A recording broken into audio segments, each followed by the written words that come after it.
It's 6 o'clock and I would like to call our evening meeting in order.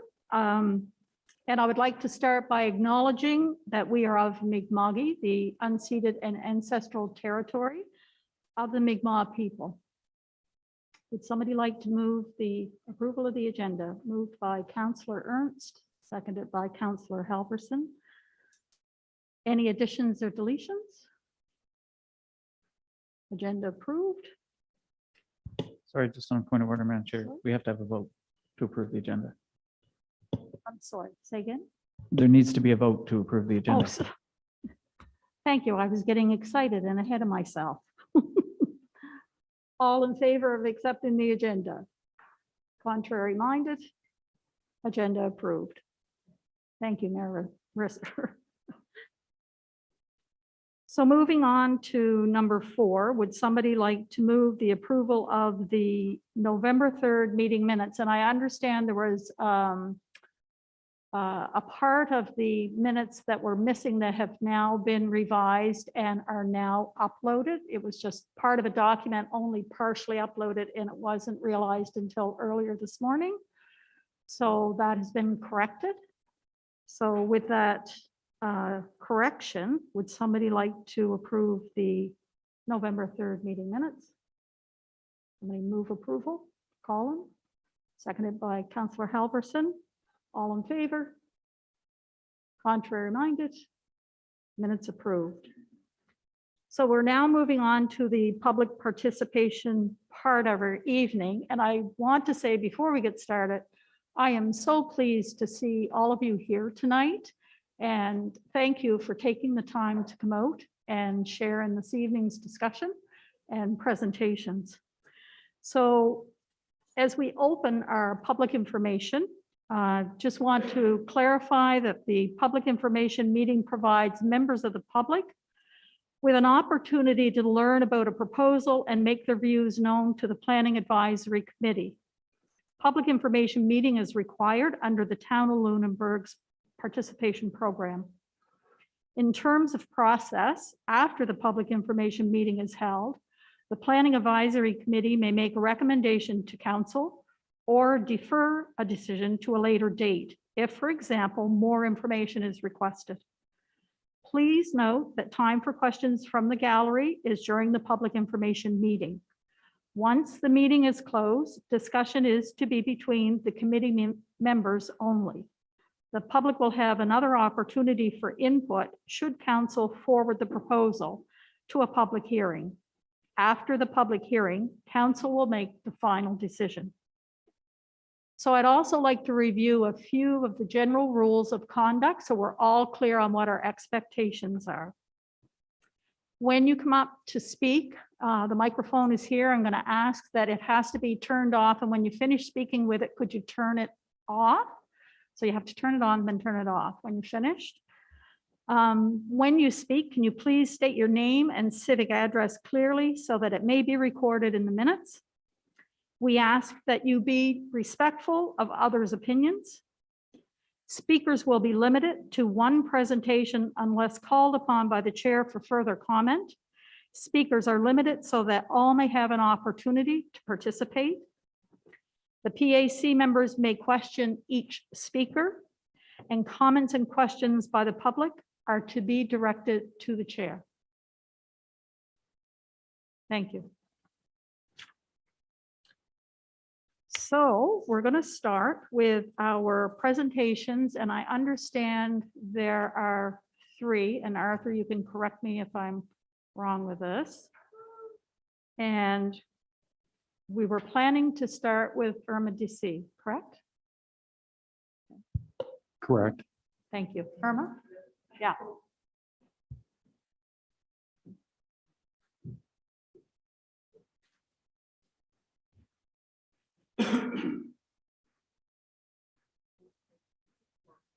Yes, please.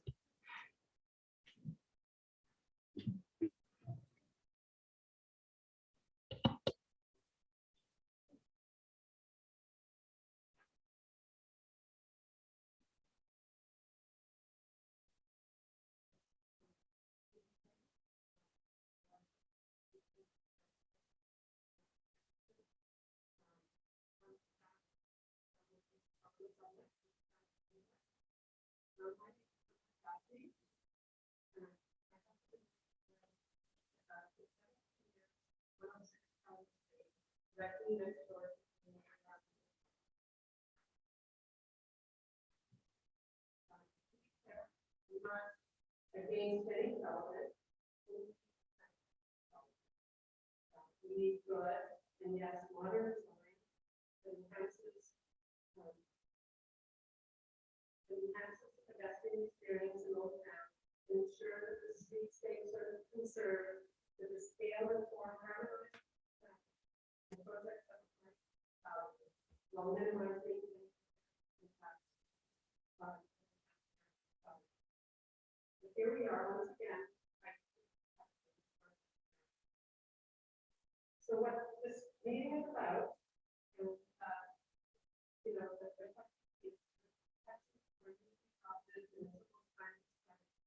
the planning bylaw.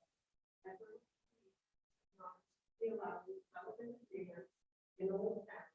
We're going to developers to increase the allowed lot size and street frontage, which ultimately contributes to overspent building growth.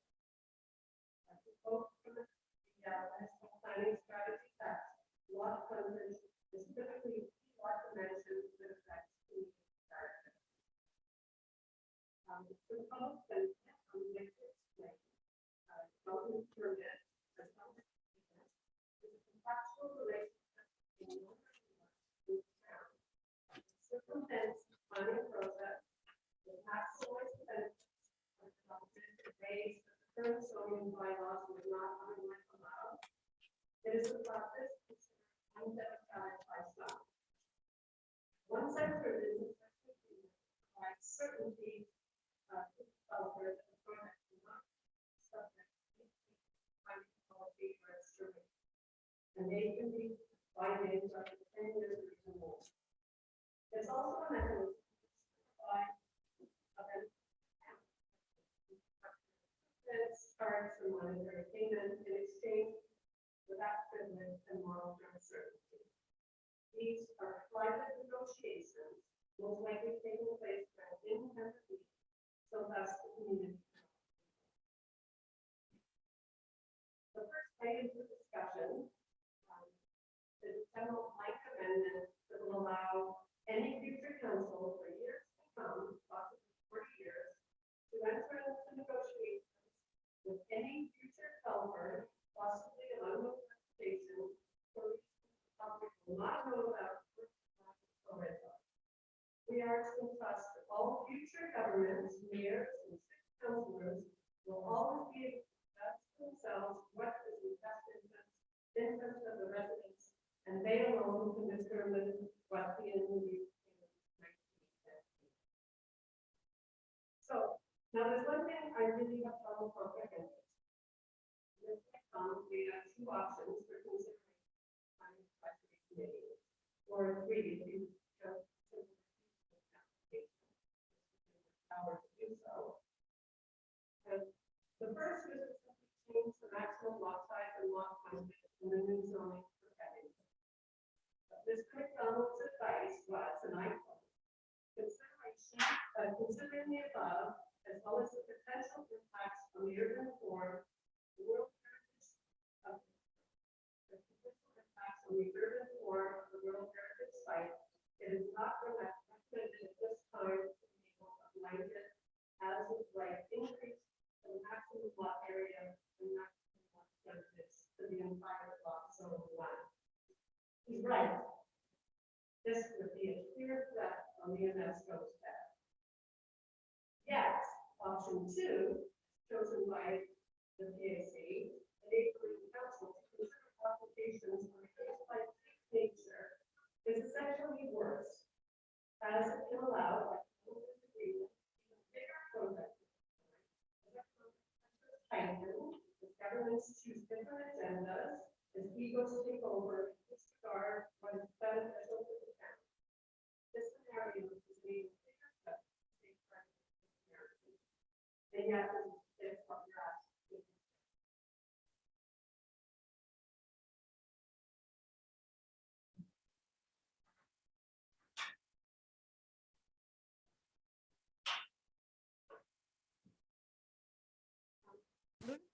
planning documents are based on the comprehensive community plan, which we all know. It is the 40-year strategic plan for the town based on lots of community input and best practices and technical analysis. And I quote some of the text of it. Since February 2019, this on the town's website, the town engaged its citizens over an 18-month process to define the community's goals and aspirations and to chart a course that will have community efforts moving in the same direction, contributing to a shared vision for the future. Project Lunenburg was completed with a partnership of Upland Planning and Design, who incidentally won the Atlantic Planners Institute 2021 Award for Planning Excellence for this work.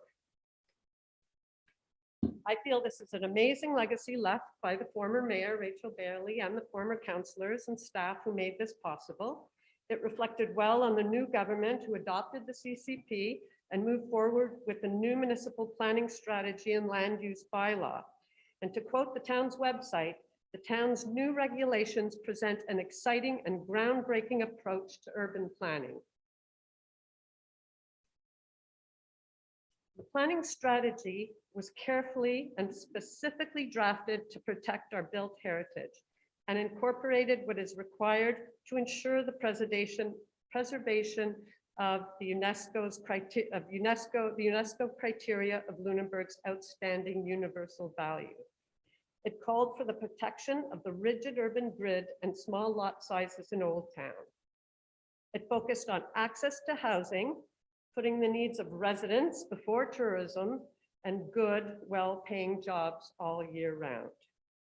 So now, within 2 months of its adoption, we are gathered to discuss getting out the heart of the very planning strategy to meet the needs of Mr. Richard Homburg and his privately owned international conglomerate. He is not a resident of Lunenburg. Our UNESCO designation is not something we can afford to take for granted. It is not out of the realm of possibility for Lunenburg to be delisted. If we open the doors to the pressures of tourism and uncontrolled development, it could begin to happen. Liverpool in the UK was delisted due to development project that resulted in the serious loss of historic authenticity, stating that the city's historic urban landscape had been permanently unbalanced.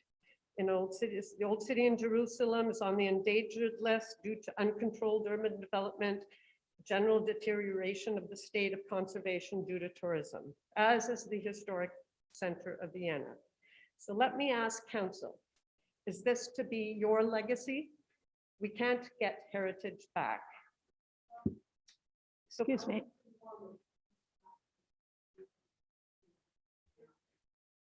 Okay. Thank you. should I be quiet? So please, let's just follow the planning strategy as paid for by our taxes, as it was drafted by the consultants and experts who were hired to do so. And let's not get distracted by outside influencers who pretend to know what is good for the town's residents. There are many other development opportunities available elsewhere in town for projects requiring larger lots. Now, at this point, I have specific concerns about the two next items on the agenda. Is that something I should just go forward with now? If you want to come back and speak specifically to each one, I think we can accommodate that.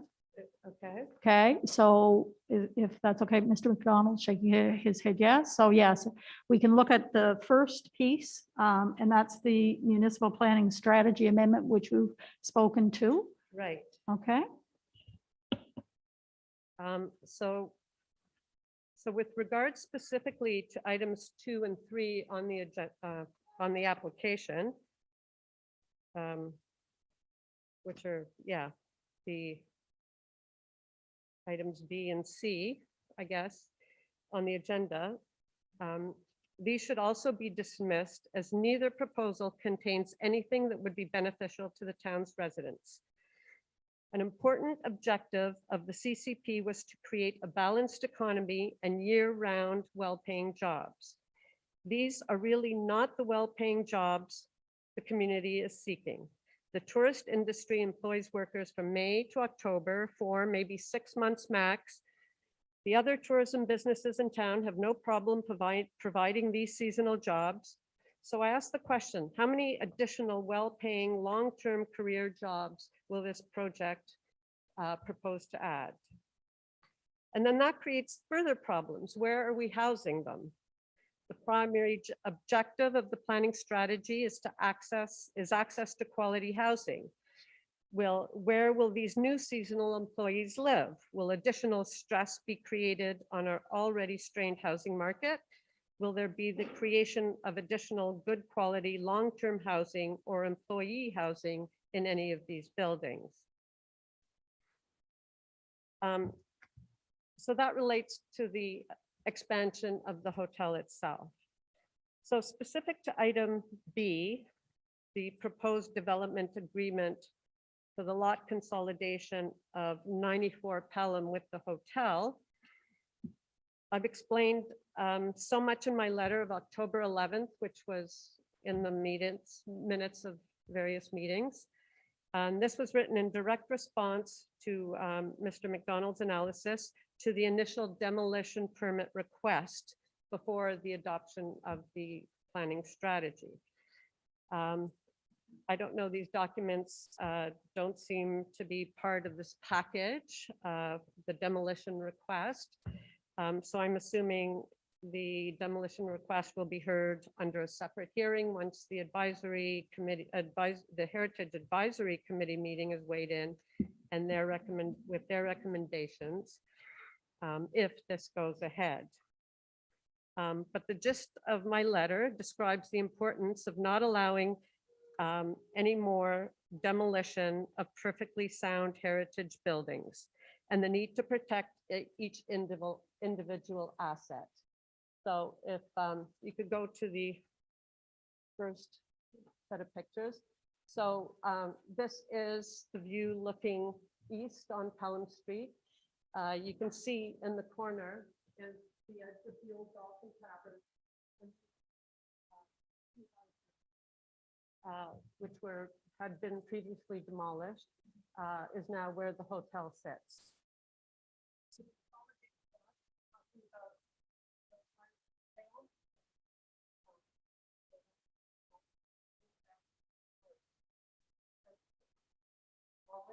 Building, which is a perfectly sound structure, well maintained, and used to be a former residence and a commercial enterprise. If you can do the next slide.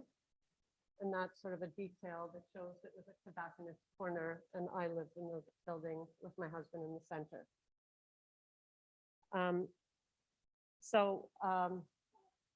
In my letter, I do talk extensively. I describe and analyze why this new extension doesn't fit into the surrounding streetscape. It's explained in detail, which I hope you've taken the time to read, and I would be happy to answer any questions that you may have. I do have a few new points to make on the presentations included in the new documents.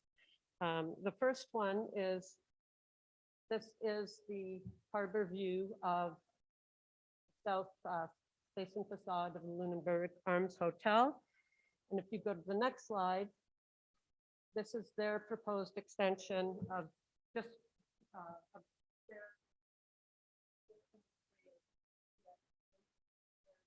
I just wanted to point out that it is underscaled in that photo that's in the agenda package.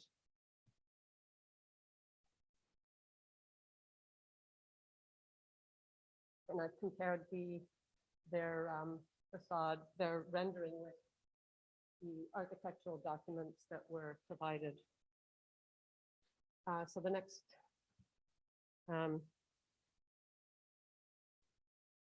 so this next representation that they have made, which is they're putting it into context.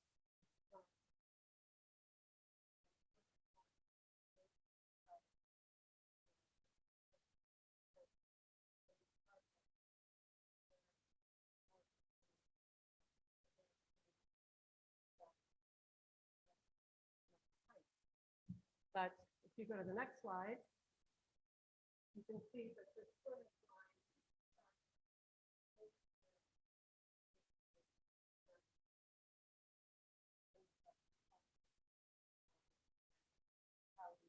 next to us. So just to give you an accurate representation of what is being requested. So if you go to the next slide.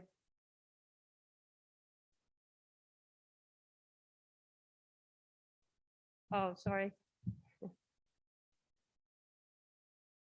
So this is a view taken from the corner of Pelham and King Street, looking westward at the existing hotel. And the next slide is my version, carrying the perspective lines of what the new addition would do to that streetscape. The next slide shows the view from the corner of Duke and Pelham. That's what it looks like before, and the next slide will show you what it looks like after.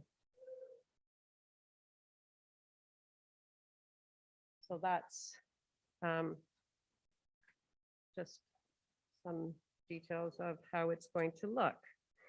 The next slide shows the massing diagram, which was left out in the package, but I think it's informative to show the new extension in the green and how it is contributing to the entire mass of the existing hotel. And the next slide is just showing how the existing hotel is already very dominant on the neighborhood, and it looms over the surrounding 2- and 3-story buildings.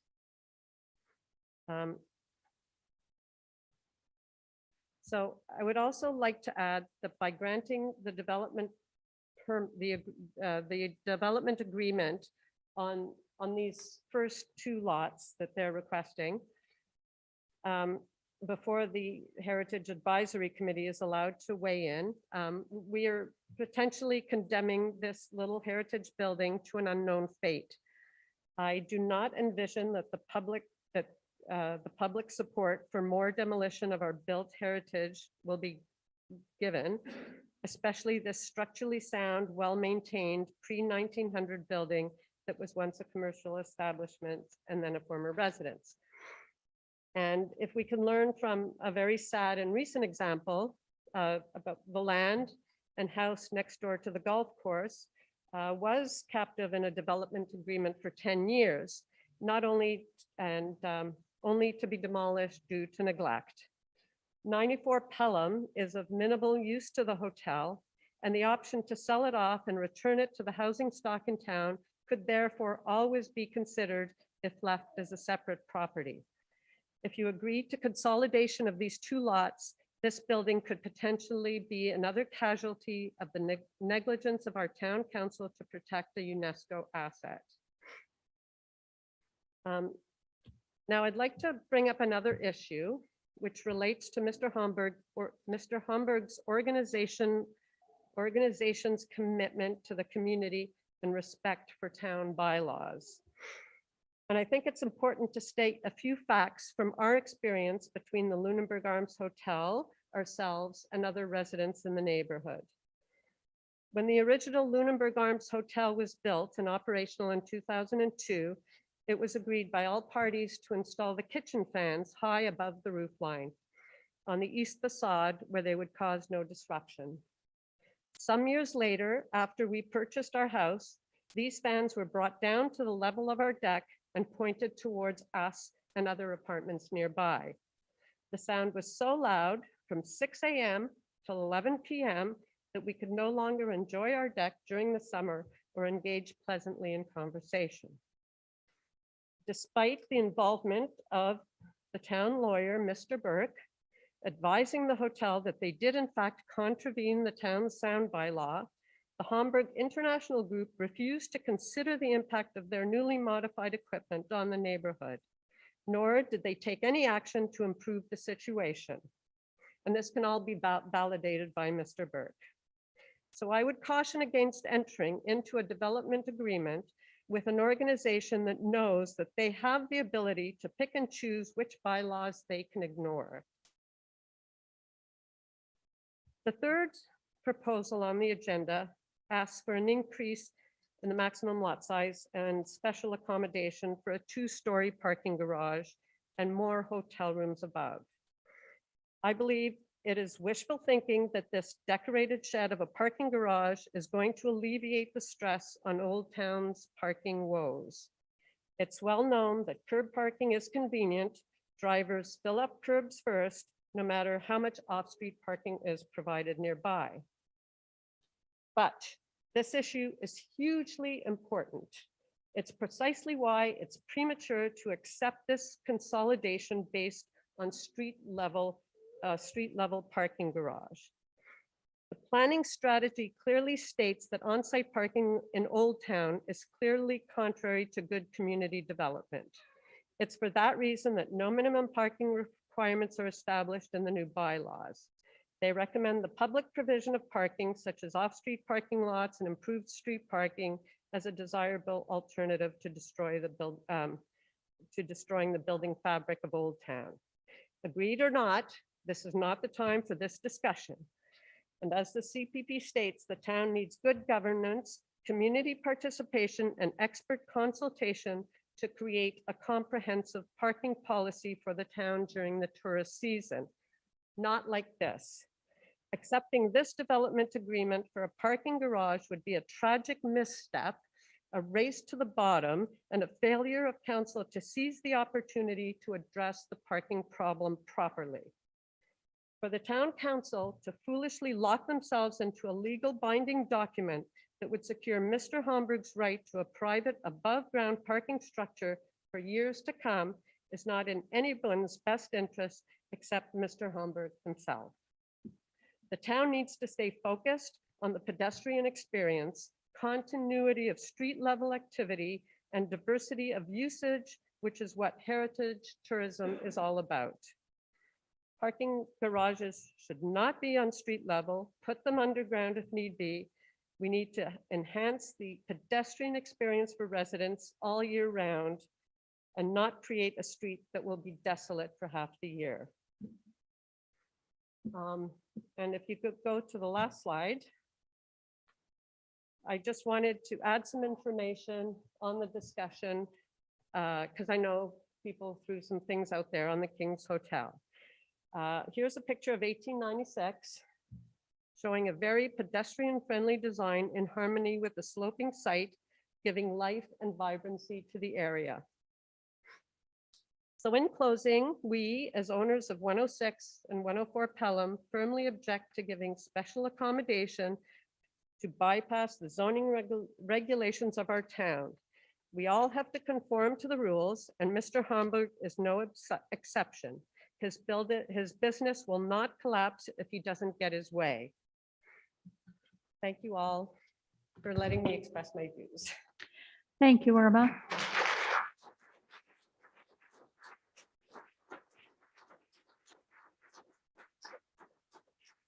I'm just wondering at this point if any of the committee members had any questions for Irma. If not, we'll move on with our presentations. I would like to ask Natalie Irving with the Lunenburg Heritage Society to come up to the microphone, please.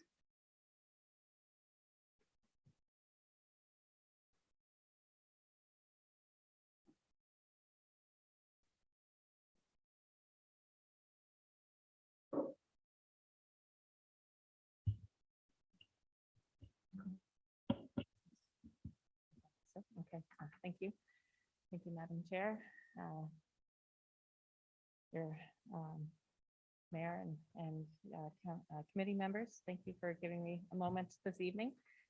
My name is Natalie Irving. I live at 297 Pelham Street. I'm also the chair of the Lunenburg Heritage Society. the, we did submit a letter to council and the mayor earlier concerning the demolition of 102 Pelham Street. I feel that this evening's meeting is a bit of a precursor to the topic to which the society was requested to advise on earlier this fall. In our letter to the mayor and council dated October 14th, the society opposed the demolition of 102 Pelham Street. I feel that this demolition is to make way for part of the development plans for the Lunenburg Arms Hotel, to which we're discussing in more in depth this evening. I don't have a lot to add. Irma's presentation, it's kind of hard to follow hers. I think she expressed many of the same sentiments that I feel. Some various concerns on the work that's been proposed, the consolidation of the properties and the demolition, of course, of 102 Pelham. So rather than reading my letter this evening, I'd like to express some of my concerns. I too am concerned about the possibility of amendments to the new municipal planning strategy and the land use bylaws a mere 2 months after they came into effect. Much effort and time from the community was put into the upland consulting process and went into these new strategies and bylaws.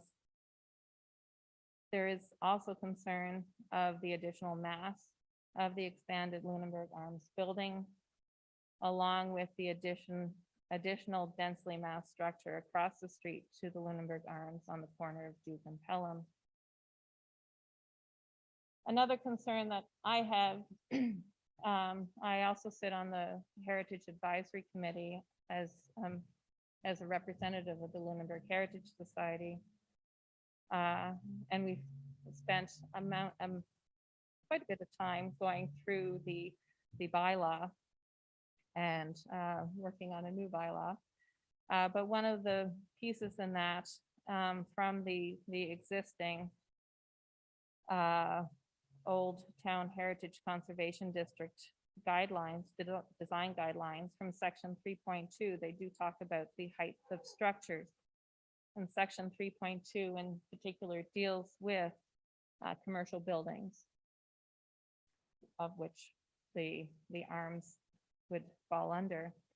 And that is a 35-foot maximum height from street level. The existing building does surpass that.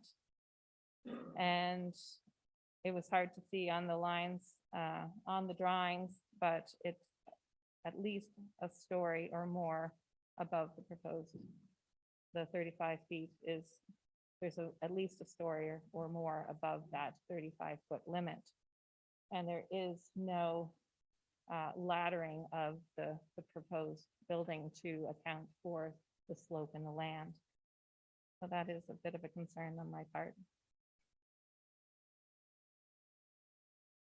I feel that heritage value, we talk a lot about economics is very important, and the economics of the town, and we're a vibrant town, and there's so much that contributes to that vibrancy.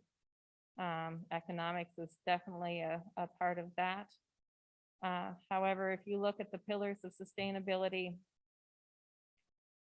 we also have culture and heritage and social impacts equally alongside economics and the environment. They all have a part to play. Unfortunately, heritage is an intangible. It's something that we feel more with our heart than we do with our head, but it does make a community, and it is very important. And demolishing heritage buildings, even though they may not be designated, they are in a district that is protected. So stated in our letter, the collective of the buildings in the town create our story, and I'm concerned that this development does not add positively to our story. Thank you for your time.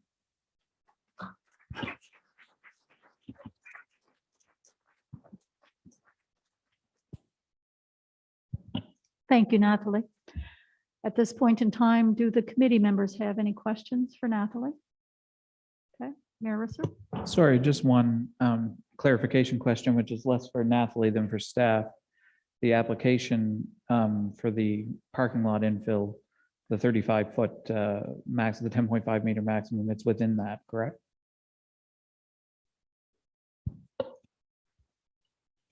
We just received plans for it, and we do have elevations to show you later on, but it does fit within the 35 from the average grade. Yeah, so that was my understanding from the last meeting, so I just wanted to clarify. Okay. Any other questions? Hearing none, we'll move on to our next presentation, which is Leslie Wright with Leaf and Branchlands and Building Corporation, Inc. Leslie?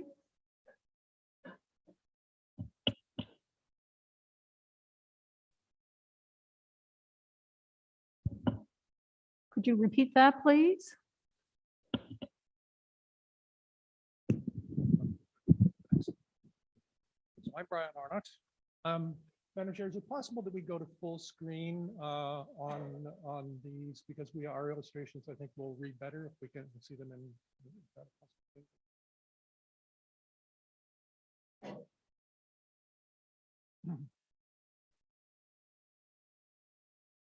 Yeah, sure. Yeah.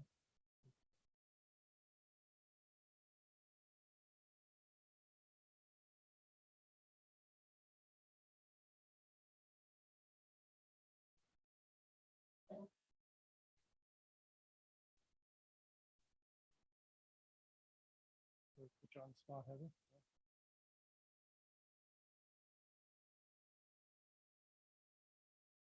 Okay, good, thank you. Madam Chair, thank you very much for the opportunity to speak to the committee tonight. My name is Brian Arnott. I'm representing Leaf and Branchlands and Buildings Corporation. We develop properties in Ontario and Nova Scotia for ourselves and for other developers and investors. We own 232 Lincoln Street. This property abuts the present hotel parking lot. We're speaking specifically tonight to the parking garage proposal by Richburg LP Management. For the record, we are strongly opposed, and let me tell you a story of how we came to that position. Next slide, please.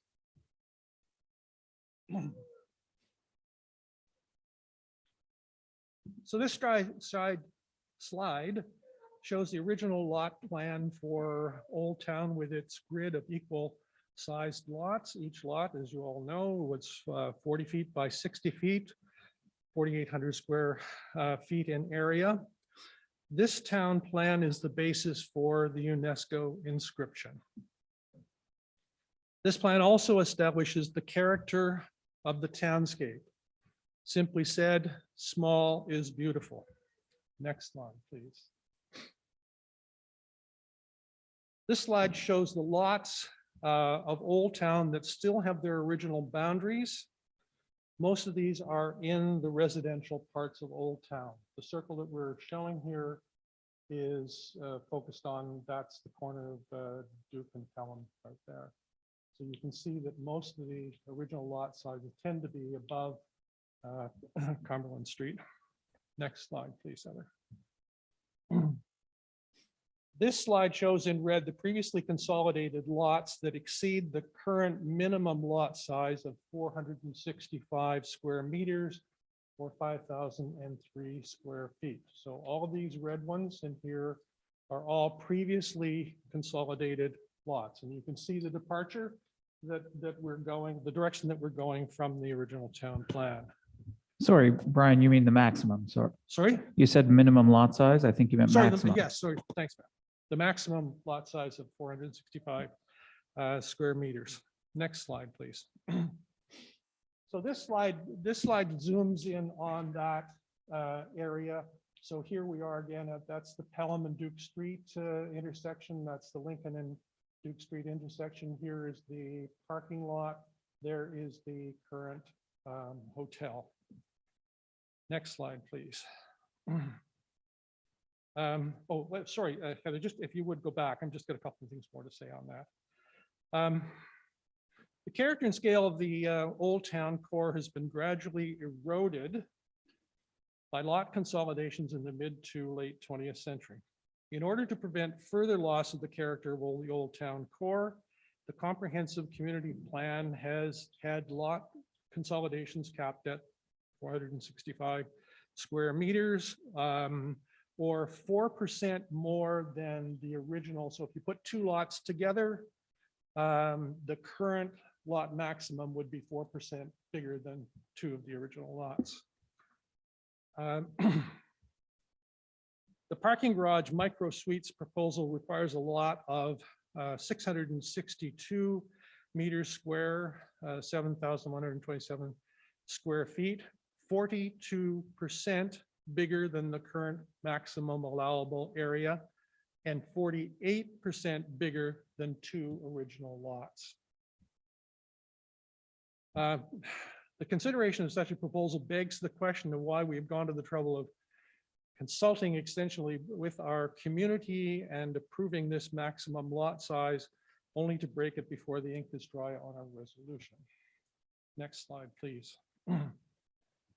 So this slide shows the applicant's proposal for the parking garage.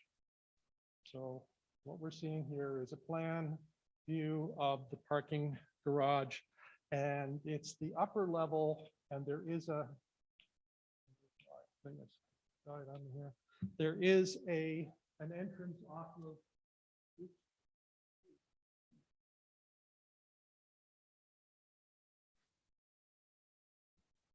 What this plan does not show is the applicant proposes an additional 2 stories above this plan containing 30 to 38 micro suites. It also does not tell you that this proposal will actually generate the need for more parking, not less. It's not going to satisfy. So if there are 40 spaces in the parking garage, 20 there, 20 below, and if you develop 76 suites, and if you are looking at 1 parking space per suite, you are 36 parking spaces short. So this proposal would, in fact, in combination with the hotel, generate the need for more parking, not satisfy any need for parking. The next slide, please. And this is where it gets interesting. I must say, by the way, that these, the 3 images at the bottom represent the parking garage. And we have, our source for this is we have a LiDAR scan of the entire town of Lunenburg. So in other words, we have a computerized file with the entire 3-dimensional plan and elevations and everything that you need to create a 3-dimensional image. And what we're seeing here is our rendering, and it's our in-house architect, Dr. Malika, who has created this out of the LiDAR file that we have. And what we're seeing here is a comparison in size between the proposed parking garage micro suites building. And first on the left is the old post office, the one on King Street. The second one is Mermaid Vision, the agricultural style building. It's at the corner of Duke and Lincoln. And the third one is the Opera House. And here comes the big surprise. Next slide, please. This proposed parking micro suites building is virtually the same size as the Academy.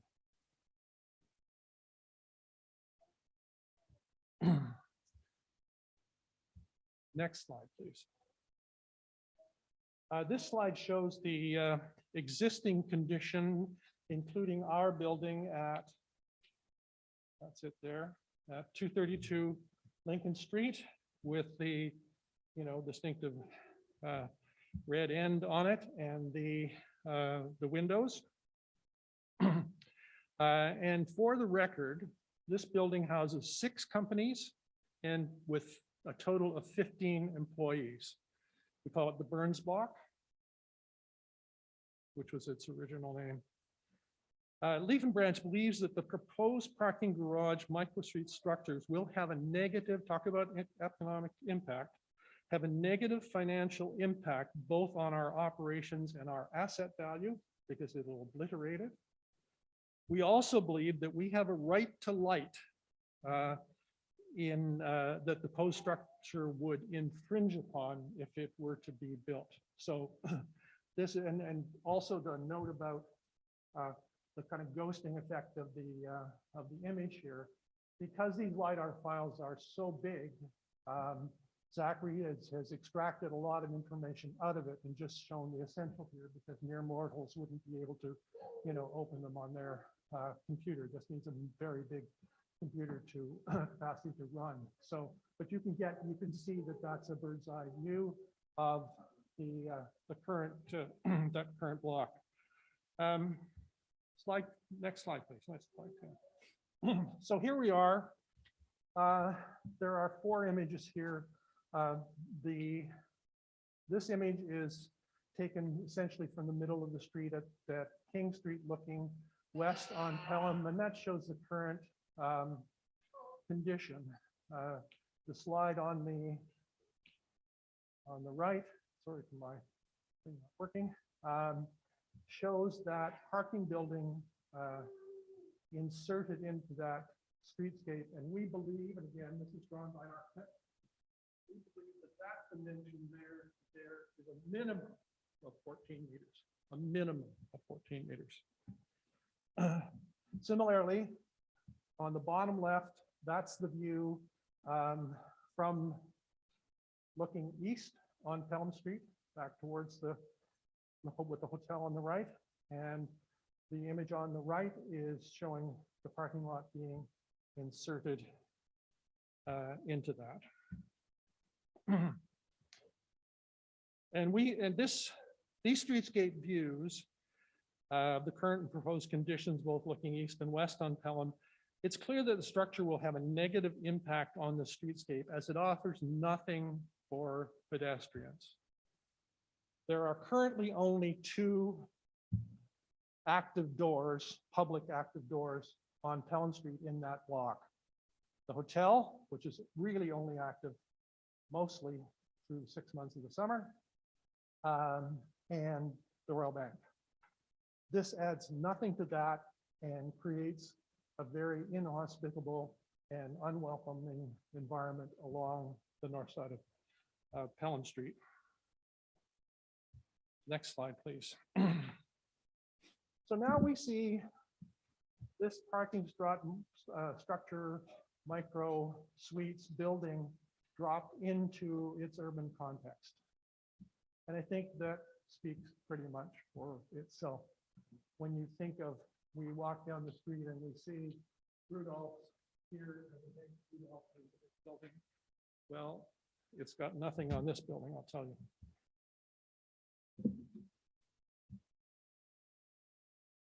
Next slide, please. So, is this what we want to see in future aerial views of Old Town? In summary, Madam Chair and members of the committee, the evidence is overwhelming that this parking garage micro suites proposal runs contrary to the spirit, principles, and intent of the CCP. It is absolutely clear that the parking structure micro suites building is massively out of scale in its urban context. It's clear that both the building form and the building type are inappropriate to the character of Old Town and are unprecedented. That the whole project makes no contribution to the Pelham or Duke streetscapes, and that the project will generate the need for more parking, as we previously noted. And finally, that we believe that this consolidation would be precedent setting. So on behalf of Leaf and Branch, I therefore respectively request that this committee deny the applicant's request for the lot consolidations before you, and further request that you decide here today that this application should not move forward into the development agreement process. Finally, in light of all the work that went into the CCP and the expectations of those who participated, I urge you to reconsider passing an amendment granting you authority to entertain any and all future lot consolidations as a right, rather than dealing with all future lot consolidation proposals strictly on a case-by-case basis. Thank you for your attention.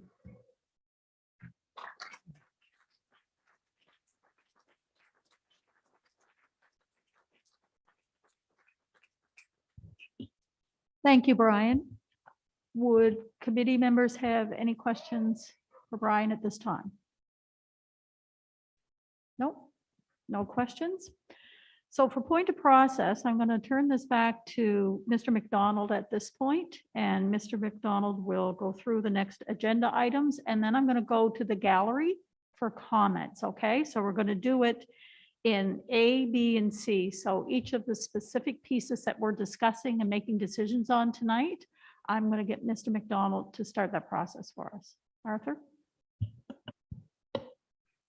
Thank you very much, Chair. I want to thank everyone for coming to this public participation meeting.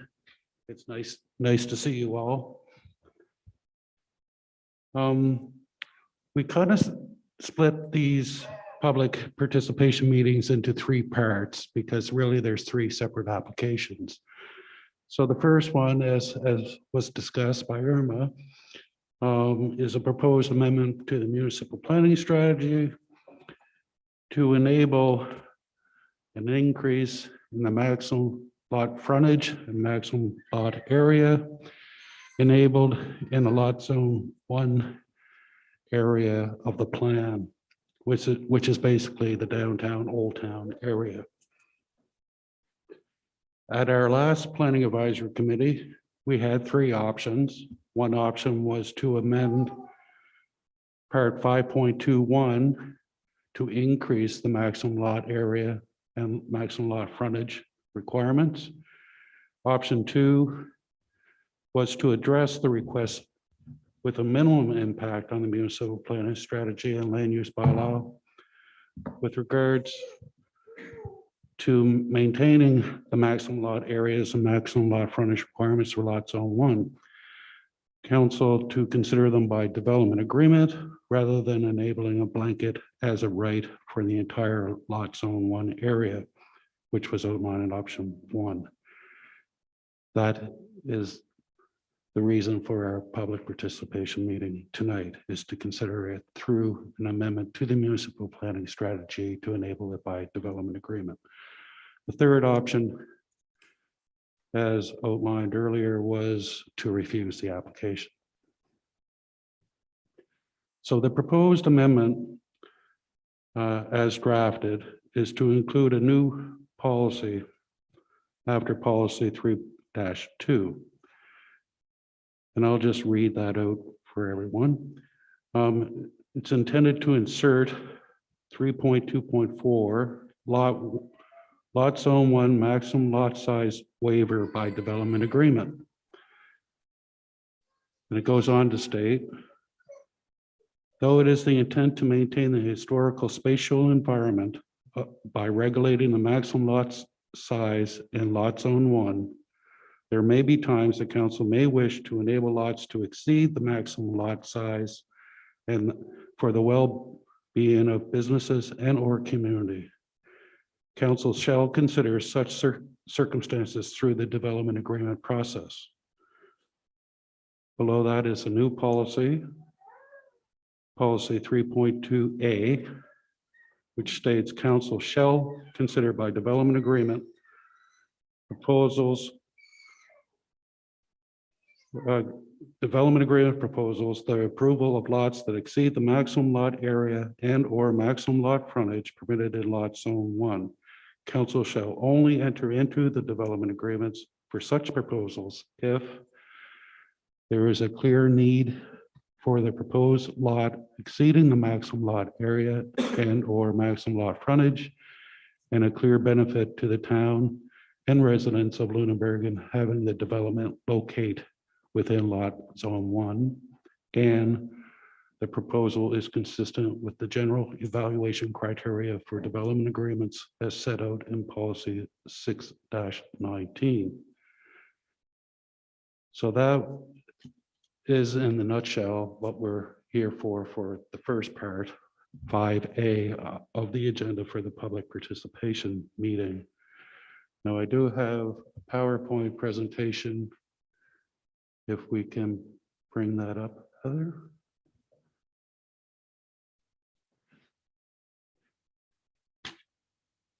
Now this just outlines the proposed plans of the applicant, and I think it's important to share this with the community.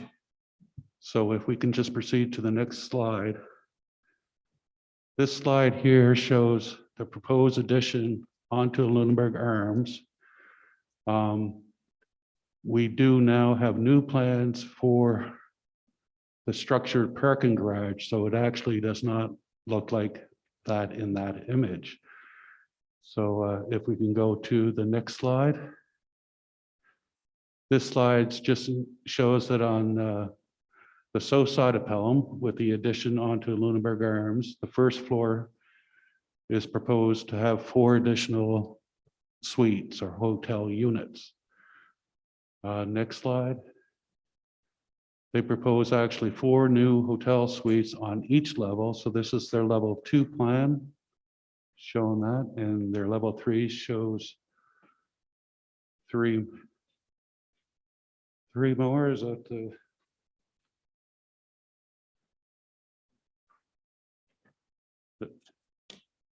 I believe that 3 more on that level, yes, and 3 more on the next level. On the 4th, for a total of 14 additional hotel suites or units. The next slide shows the proposed elevations. And on the first elevation on the upper left, is the back or the north, south side of the building, sorry. And below that particular one in the bottom left is the Pelham Street side, showing the addition on the left side of Lunenburg Arms there. Next slide, please. In this slide, you can actually see that it is a very massive structure for Lunenburg. The Lunenburg Arms does exist as a very large building. And it, as you can see in this diagram, it actually towers over 106 Pelham Street, Irma's building. That, and just to give you some sense, she was 100% correct in her sketches that she provided. But if we can go to the next slide, Heather, if you don't mind. That's just a closer up image of that proposal. Maybe it's in the next slide, Heather. Go to the next one. Well, it's following this one, sorry. Yes, so this this one is very similar to the one that Irma presented earlier, where you can see it's well more than a story above the building next door. So it is a bulky, quite a large mass, large scale building. And so we should be totally aware of that. It is an interesting note that the existing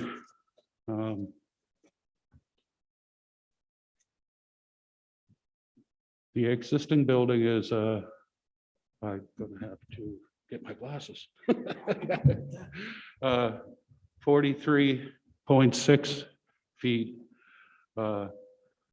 height, and it actually goes down a foot in grade over the distance of that 25-foot addition along Pelham Street from 14.7 meters to 14.4 meters.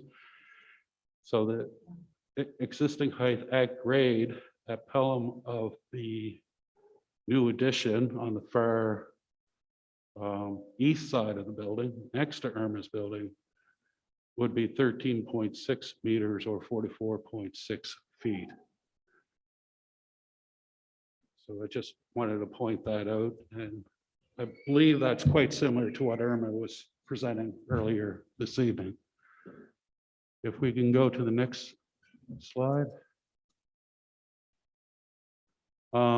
Interesting to know that she also included a very similar image that we worked on as well, showing the mass of the building from the water, showing that fourth dormer. So you can see the addition on the right. So it gives you an idea of the Lunenburg Arms in the landscape of Lunenburg.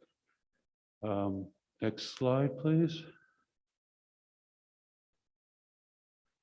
This one actually came from Irma, so it was nice to see her present this as well. So I thought that would be appropriate to include in this presentation as well. Next slide, please. And a very similar slide that was used earlier as well. Next slide, please. This is the new proposal for the parking garage on the north side of Pelham Street. We just received this early this morning. And what they're proposing is actually 30 more units on this side. So with the 14 on the other side, there's 44 new units being proposed by the developer. They're proposing to try to incorporate some type of commercial use to animate the street on the corner of Duke and Pelham. And they also are planning on an extensive renovation to the existing Lunenburg Arms, where they hope to develop a cafe type of tourism, retail type of use at street level in the hotel on the south side of Pelham Street to try to animate that part of that street. So I just wanted to point that out to the members of the public as well as the Planning Advisory Committee. The next slide shows the proposed elevations, which I believe are in keeping with the Heritage Conservation District design guidelines. I think it's a very attractive building, and I think it'll be a positive feature for the community. And so I'm quite pleased with the direction that the developer is going with regards to the parking garage itself. I think in the long run, it would be an asset for the community. So basically, I believe that's the end of the presentation. I did want to point out to the committee, and Brian brought this up, when the new plan was adopted on September 22nd, by limiting or creating the maximum lot area in the land use bylaw, they actually created 104 non-conforming lots. So one of my questions, I guess, to the town would be if any of those property owners wanted to sell their properties and they request a zoning confirmation and they get the zoning confirmation and it says, oh, your lot is non-conforming, it may impact the saleability of their lot. And in the past, we have noticed applicants actually coming forward and trying to get their property to be conforming. So this proposed amendment with the new policy to allow it by development agreement actually provides an avenue in which they can approach council to actually make their lot conforming rather than non-conforming. So I think that's an important aspect to realize.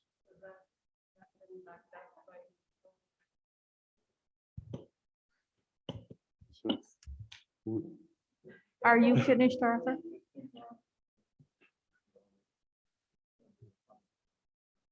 Arthur, are you finished? That's basically my presentation with regards to the amendment to the municipal planning strategy. Okay, thank you very much. Do the committee members have questions for Mr. McDonald at this point, Mayor Risser? One question, is the proponent going to make a presentation? I presume? He's here for questions. Okay, so yeah, if there's going to be no formal presentation, I'll pose the question to you in terms of the parking. I appreciate, because I know it was a concern that's been raised at previous meetings about commercial space and activated streetscape. Has there been any geotechnical analysis done of the site to see if the parking could be moved underground to this stage? I mean, Right. okay. Just because that would enhance the commercial activation of the streetscape. So I was just curious if that had been done. I know that providing the parking where it is would be in accordance with the CCP in terms of parking as an accessory use in Old Town, but just was curious about if it had been done. Thank you. Any of the committee members have any other questions for Mr. McDonald at this time? Jerry? I'm about to confess my ignorance about what's going on here, I think. We came to this meeting to discuss the appropriateness and the morality of allowing lot consolidation on both sides of this street. And within about 10 minutes, we slid right into architectural design and trying to decide whether these are ugly buildings or not ugly buildings, or what kind of buildings they are, and whether they should have parking in them or not. Functional analysis. I've been through this experience before in this room as a planning and heritage consultant. One gets the impression that the town of Lunenburg can't discuss a simple issue like lot consolidation without saying, but what's it going to look like? I'm not sure that's appropriate unless I'm wrong about the purpose of this hearing, this public participation meeting. We're not here to be a design review panel today. I think the problem is in Lunenburg, we don't have a design review panel process, but I would submit to you, in my limited understanding of why we're here, the issue of the design of these buildings, both sides of the street, comes later. And all we're trying to do to decide tonight is whether a property owner can erase the dotted lines between his adjacent properties. Am I missing something here, Mr. Planner?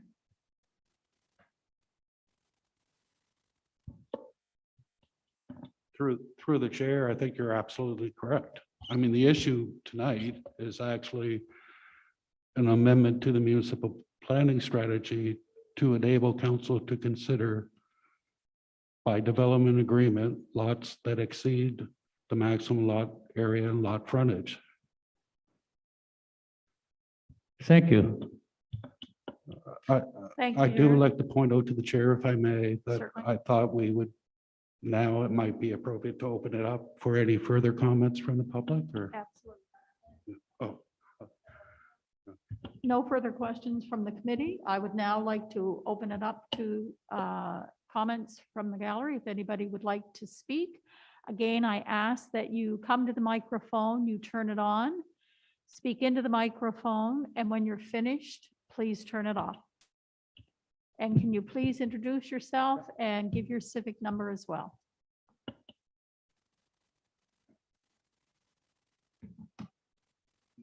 We're on here? Great, thank you. Good evening, my name is Alistair Jarvis. I'm a former resident of Lunenburg. Now I live in First South at 1520 Highway 332, but I call Lunenburg home and I work here every day.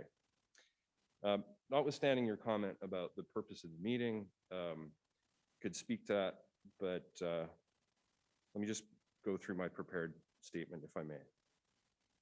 So I came here to Lunenburg to work at HB Studios, and I contributed to a number of efforts to recruit staff and businesses to Nova Scotia and Lunenburg in particular.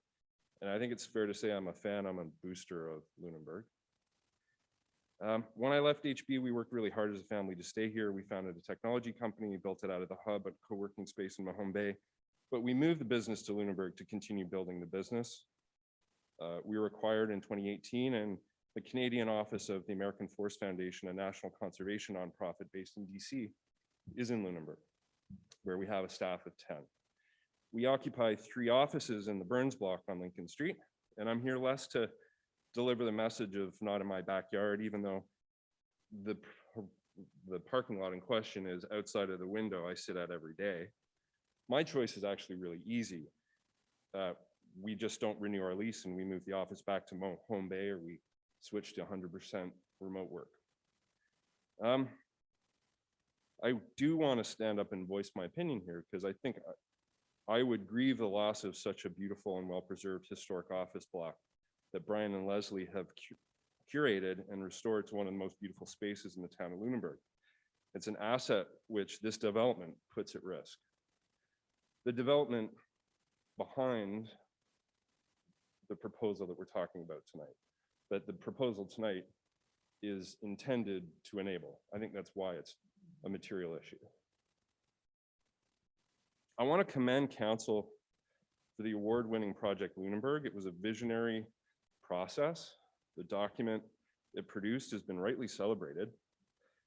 During the process, I was reminded at many stages of Andy Fillmore's work with the team who created the center plan in Halifax and the legacy they created, in evidence by the way in which the city of Halifax has grown over the last 10 years.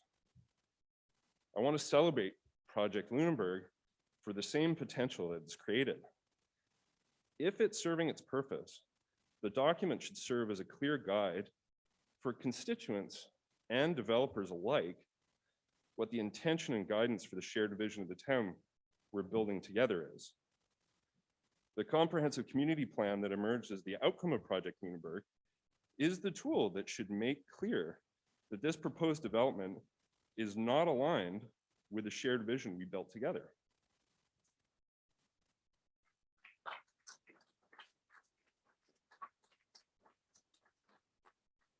The proposed development doesn't represent residential gentle density expressed as the structural element for the Old Town core.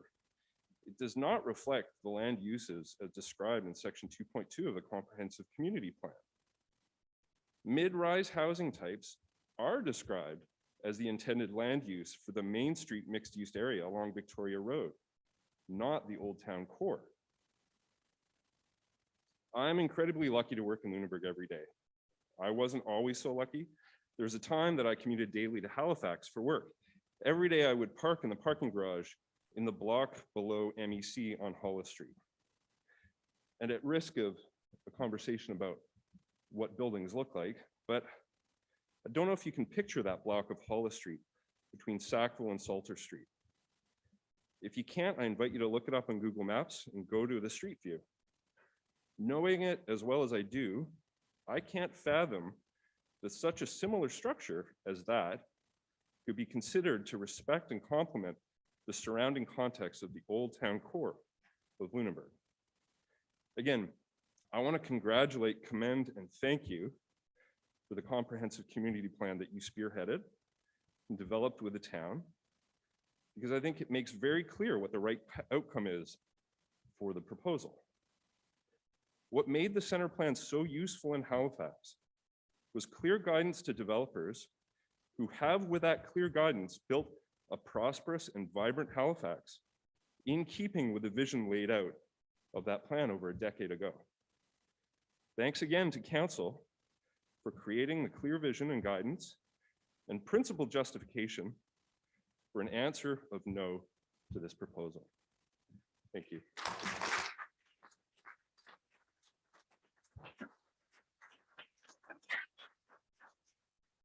Thank you, Alistair. Did any committee members have questions for Alistair at this point in time? Not seeing any. Next speaker, please. Hello, my name is Brian McKay Lyons. I'm an architect and have been a professor of architecture and urban design for 40 years. My wife and I are the owners of 80 Pelham Street, which is diagonally opposite the proposed parking structure here. And we're the owners of 160 Montague Street, B2 lofts that we developed a couple of years ago. I work in Lunenburg at B2 lofts as an architect. We've kind of voted with our feet, as you say. I've been using Lunenburg as a venue to teach architecture students from Harvard and Dalhousie and a lot of other universities around the world for 30 years, precisely on these kind of infill developments.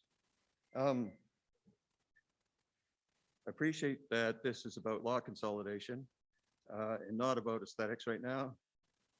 I am worried, I'm going to say at the outset, about the heritage discussion later. I'll have to follow along because I have real concerns about what might be approved, but I'll try to talk about urban design issues, consolidation. So I think Brian made a clear argument that the historic grain of Lunenburg is a fine grain thing. And if you lose that grain, you lose the character of the town ultimately. I agree with Brian also about the thing that I want to talk about is the parking structure side. I think the hotel, regardless of what you think it looks like, kind of forces out of the barn. It's too tall, we know that. People have pointed that out. But the parking structure could be really a problem. Brian talked about the continuity of street life along the street. It's basically a high-speed thoroughfare out of town right now. So there needs to be uses at ground level. And if you look at the new plan, which is a great plan, as everyone has pointed out, you'll see that general commercial zone doesn't really allow for parking structures. And if you look at the 9.5A regarding structured parking, it says that you have to treat the first 5 meters from the street as a use other than parking, so that there is street light. And the earlier plan and the more recent plan, neither one provide for that in any meaningful way. So if you have just parking behind the facade, you've got wallpaper, you've got Disneyland, a fake history.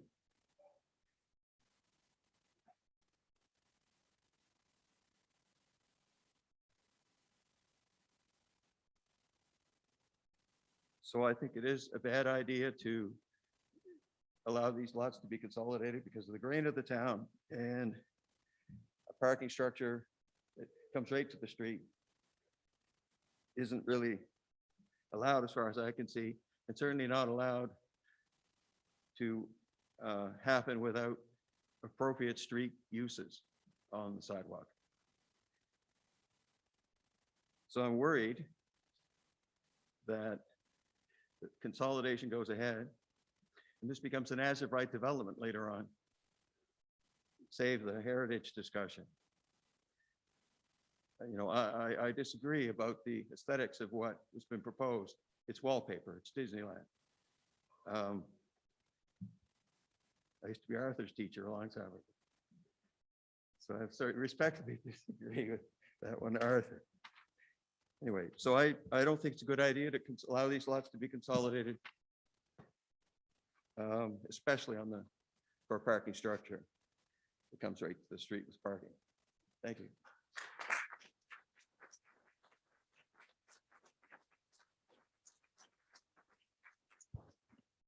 Thank you, Brian. Any questions for Brian at this point from the committee? Not hearing any questions. Is there another speaker, please?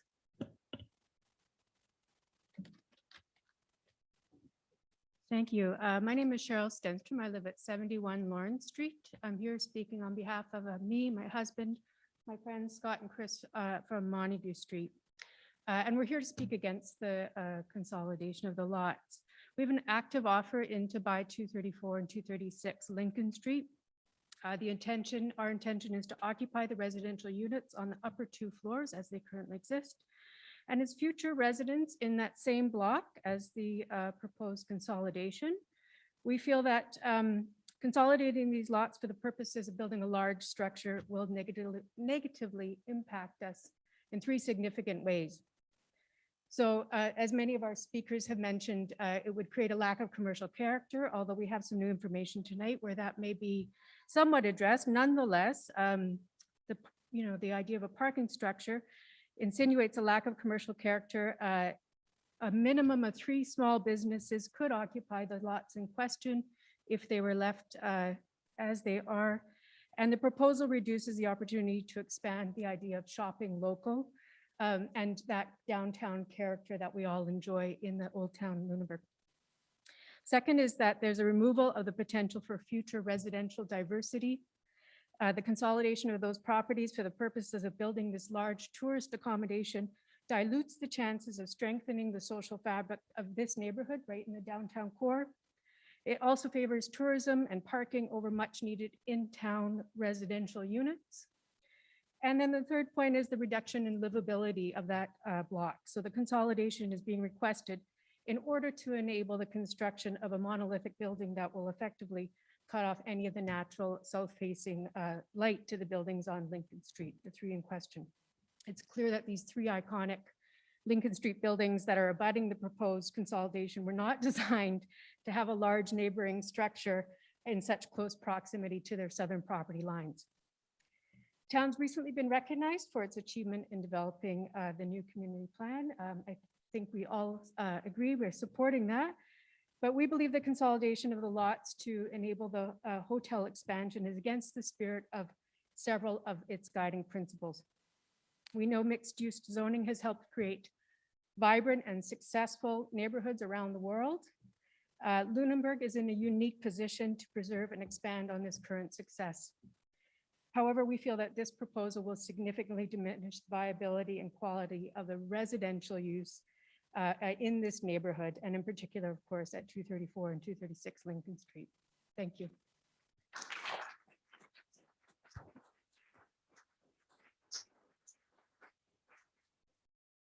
Thank you, Cheryl. Did the committee members have any questions for Cheryl at this point in time? Not seeing any. Our next speaker, please. I'm Gordy Patrick, and I do represent Richard Homburg. And regardless of the comments you made, Irma, about Richard, I won't get into commenting personally about anybody here, but I do thank everybody for the comments tonight. I just want to make a couple things clear. It won't be long. Our whole initial purpose for going through this process and doing this is to provide housing. Yeah. So housing is defined as shelter. So whether you're using housing for a night, a week, a month, or a year, it's housing. And just to be clear, Kim, to her credit, has asked for this to come forward to be able to keep the property open 12 months of the year. So the idea is the new 14 units and the 30 units across the street would be year round because they did kitchenettes. During the off season, they would be rented as apartments. So thank you for addressing the shortage of apartments in Lunenburg, because that's exactly what we're trying to address. Chair Sanford, I'd like to just mention that one of the things you mentioned at the beginning of this, that everybody should be respectful of the speakers. I think there's been a lot of respect tonight. I'm not seeing it right now. Yeah. I would kindly ask the gallery to please refrain. Thank you, Councillor Ernst. And again, just a reminder to the gallery, please, to respect the speakers as they're speaking and give them the opportunity to share their perspective. Thank you. So, from the bottom of my heart, this is not about Richard Homburg getting richer. As you already said, he doesn't need the money. This is more about, he does love Lunenburg. I come from Charlottetown. He loves Charlottetown. He's invested millions of dollars in Charlottetown to make Charlottetown a better place. He wants to make Lunenburg a better place. This is solely designed to provide more They might not be meaningful jobs, but jobs, and we believe they're meaningful. But it's to provide year-round jobs, provide economic growth, and to provide housing. Now, whether you buy into that concept or not, it's true. Housing is housing. We are proposing to bring 44 new housing units, apartment units, housing units, shelter to the town of Lunenburg. That's the essence of what we're proposing. And as was noted, this meeting tonight is about the lot consolidation. And we will work, as I said to Jerry last time, we will work with anybody on input into the design of the buildings when it comes to that point. So, anybody have any questions? Thank you, Gordy. Committee members have any questions? Mayor Risser. Thank you. Gordy, just one, out of the 44 units, do you envision any of them being year-round rentals? Yes, whatever, like, there's 24 units now. Yeah, Kim has asked us for a long time to convert some of those to units that could be rented year-round. It's not hugely feasible to do that in the existing property, but certainly with new units that can be built with kitchenettes. And so between the 44 units, yes, we would propose either some, year-round, some seasonal, some weekly, some daily, you're basically leaving that to market That's right. conditions, and you don't Exactly. know what the market And conditions that's are been yet. stated by several Yeah. people tonight. There's a need. No, I was just wondering what the intention, whether you had a fixed percentage that you were thinking about, or if you're going to leave it to the market and let it up. And Be it's kind of sorted out. strange. Some of the comments were like, well, tourism is the industry driver here, but we don't want more hotel rooms. But we need residential. We're proposing, these are multifaceted rooms Mhm. and units and suites. Okay. Yeah. No, thanks. That answers my question. Okay, thank you. Any other questions? Just one moment, please. Any other questions from the committee? Okay, Mr. Counselor Halverson. Thank you. I would ask, is this project as a whole contingent on getting both the approval on the 14 units expansion and the garage? Yes, So you can't do one without the other. that's right. Okay, thank you. It's just the feasibility. Understood. Yep, thank you. Thank you, Gordon. Barbara, you've Sorry, already just to had the chance. clarify, members of the gallery can't ask questions of each other. It's just the committee members. Yeah, no, you can come up to the mic and pose questions. Okay, thank you, Mayor Risser, for the clarification. Next speaker, please, Teresa.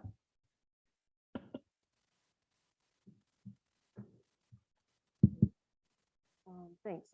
My name is Teresa Quilty. I live at 45 McDonald Street.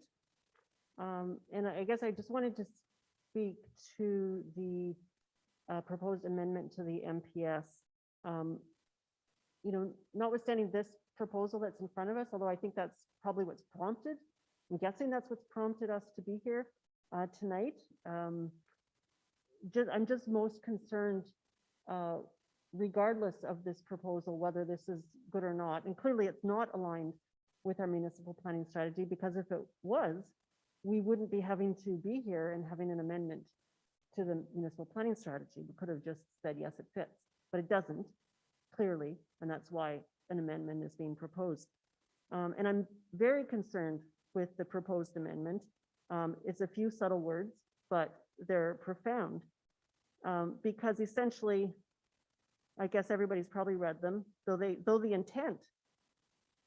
is the intent to maintain the historical spatial environment by regulating and so on.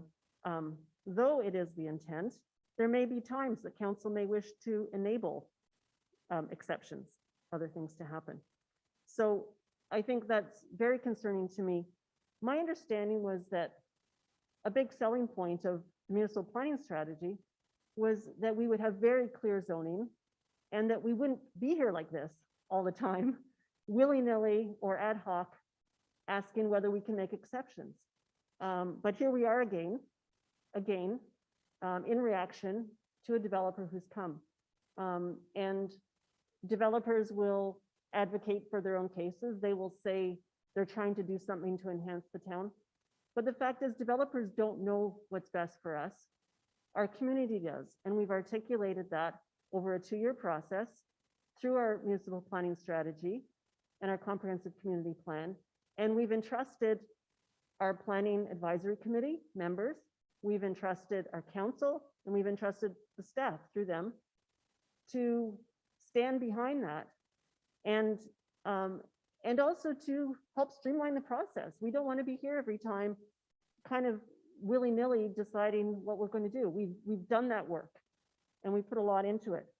So I wonder why we're here tonight. I'm feeling very confused about this fabulous plan that we all have, that we all seem to like, that we heard would be supported. And I'm wondering why now we just want to knock it out at the knees right away. That feels very confusing to me. And I think what I need and want to have assurance of as a member of this community is that I feel confidence and trust that my planning advisory committee members, that my council and staff are upholding our community plan and our municipal planning strategy. And so I ask you not to approve the amendment tonight.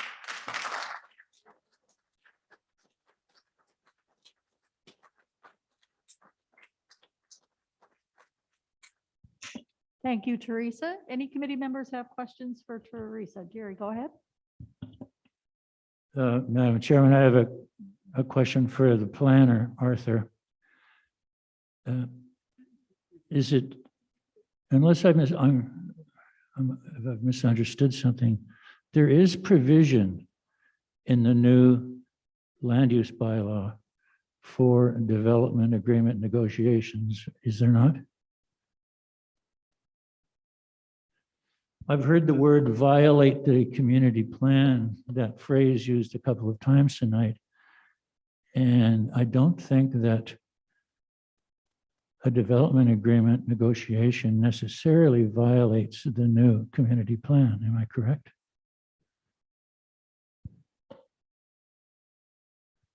The intent of the plan when we went through Project Lunenburg, where we're trying to limit the number of uses enabled through a development agreement process, but we kept a couple.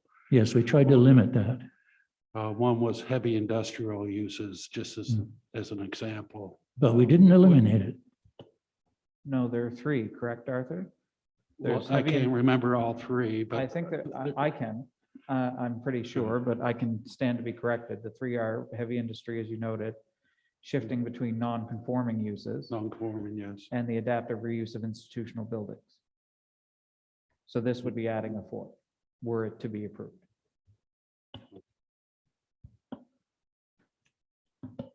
Okay, I'd like to call for any other speakers. Okay, Oliver?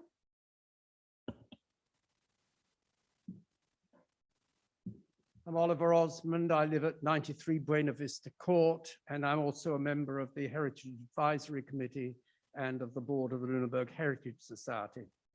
I'd like to make 2 points, which rather conveniently both begin with the same 2 letters of the alphabet. First of all, a principle. We've gone through, as many people have said this evening, a long process of Project Lunenburg, and had an excellent report and revised planning documents. And at the very heart of that report and the new planning strategy is, as other people have pointed out, the traditional 14-lot block that was designated in 1753 and remarkably has continued. And that is actually at the heart of what this town is in planning terms. And to start consolidating lots of lots just simply leads that thing will disappear. And if we do it here, then there will be pressure to say, oh, but you did that on Pelham Street. Why can't we have the same thing? So we don't want to throw that principle out, I think, and that is key. The second PR is procedure or process. And this is rather complicated. Many issues about planning and development in this town end up having some bits of it dealt with the Planning Advisory Committee and some bits of it by the Heritage Advisory Committee. And that's inevitable, but it's also confusing. This proposal, or at least the part of the proposal on the south side with the hotel itself, was due to come to a meeting of the Heritage Advisory Committee back in late September, but it didn't because the town was waiting for the plans in relation to the north side of Pelham Street, the probable parking garage. As a result of this, the Heritage Advisory Committee hasn't actually had an opportunity to look at any of this. It's going to look at the hotel part on the south side of Pelham Street this coming Monday. And it seems to me, as a member of the Heritage Advisory Committee, that it's completely out of order for the Planning Advisory Committee to contemplate the possibility of lot consolidation until the Heritage Advisory Committee has had its opportunity to look at all the design features. And you know, what makes Lunenburg and what brings people to want to stay in Lunenburg's hotels is the character of the town, the way in which incredibly we've managed to preserve the original layout, the fact that so many historic buildings remain and are well maintained, and that we are obviously a living community, not just a place that people can come and visit. And we make these kinds of proposed changes at a considerable risk, I would say. And I certainly don't think this proposal should go forward at this point, at the very least, until the Heritage Advisory Committee has had its proper opportunity to comment.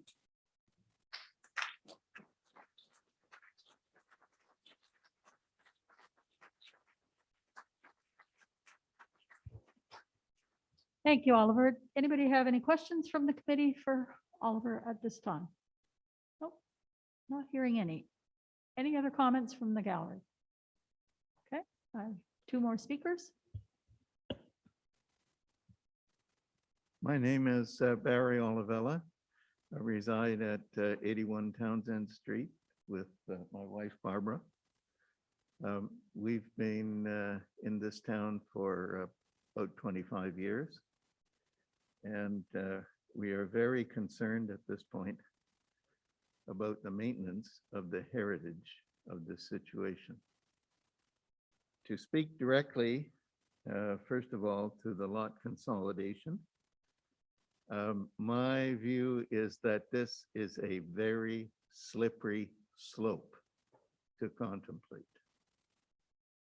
because it will inevitably lead to large-scale developments, as we have seen, and even enlarging on things that are already too large, for example, the scale of which will inevitably negatively impact the character of the town. We will obscure our heritage. I think we will ultimately lose our World Heritage status. And I'll tell you the reason why. If you visit, for example, some of the ski area developments in recent years, and there are one or two in Quebec, where they have tried to develop what looks like an Austrian village in the Alps. What they have come up with is a form of Disneyland. And not to get into the details of this architectural proposal, but the design for the parking that was presented, which apparently was received this morning, is exactly the type of thing that we have got to avoid. That is the road to Disneyland, as Brian McKay Lyons has so aptly pointed out. we need to keep the small lots so that we keep the development small and we keep each one in character with the town. I think the Hamburg proposal has some merit, but it's misplaced as a proposal for the center of the old town of Lunenburg. If they were proposing this in Newtown or in some of the other undeveloped lands that we have, I think we could probably all support it in some way, shape, or form. But it is misplaced, I believe, in the center of Old Town. It's insensitive to the established character of Old Town Lunenburg. And I think it is, as a number of people have pointed out, it is an assault on the comprehensive community plan that we have just adopted. Overall, I think it's an insult, not only an assault on the plan. I think it's an insult to the community. And we should just say no.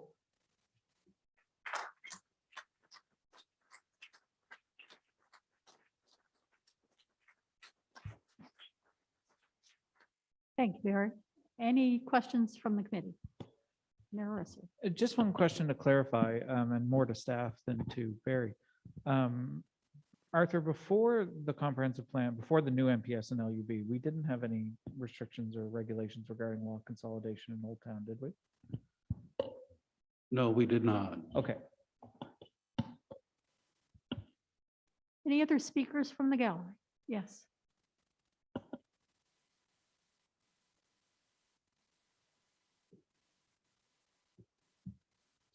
Madam Chair, members of the committee and members of the public.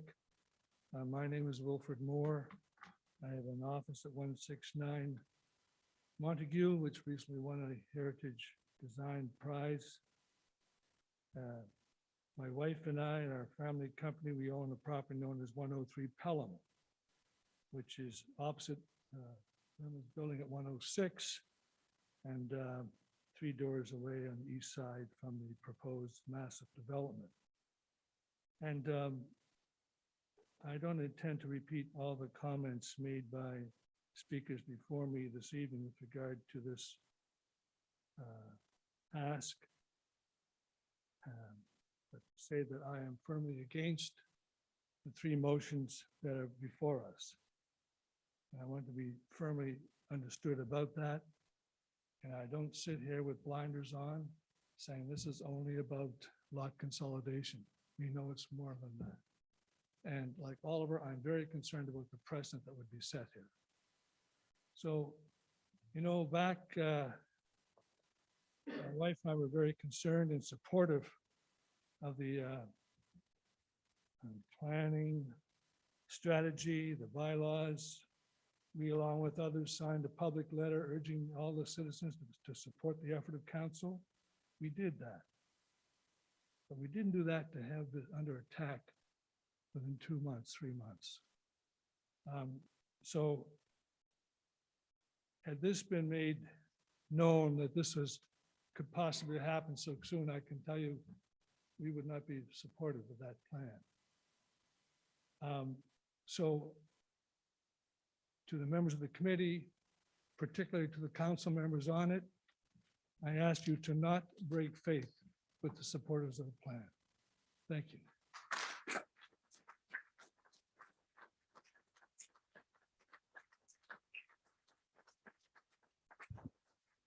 Thank you, Wilfred. Any questions from the committee? No questions? Any other comments or presentations from the gallery? At this time, Heather, I'm just going to check. Is there anybody online that wanted to speak? I have no hands up online. And might I just ask while I have a moment, anyone who came with a presentation with your notes, we'd love to get a copy of it for the minutes so that all of these things are registered correctly. So they can be forwarded to myself or to Arthur. If you need an address, just come and ask me afterwards. Thank you so much. Thank you, Heather. So at this point, this concludes the public portion of this specific 5A piece. So would somebody like to move the closure of the portion of 5A? Moved by Jerry, seconded by Colin. All in favor? Contrary minded? This part of the session is closed. We will now go on to 5B. I'm wondering if we shouldn't take a 5-minute break, or maybe let's take a 10-minute break so we can just regroup, and then we'll go into 5B of the proposal.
Okay, we're going to start our meeting again.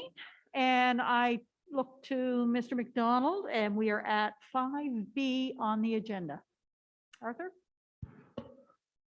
Thank you, Chair. The next item on the agenda is a public participation meeting.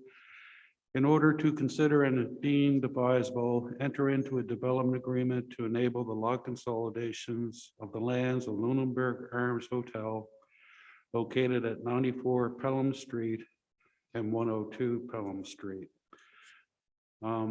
Just to review again, this is related to part 5.2.1 of the land use bylaw, which states that the maximum lot area is 5,005 square feet.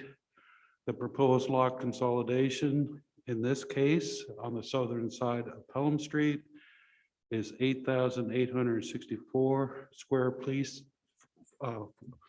feet plus or minus,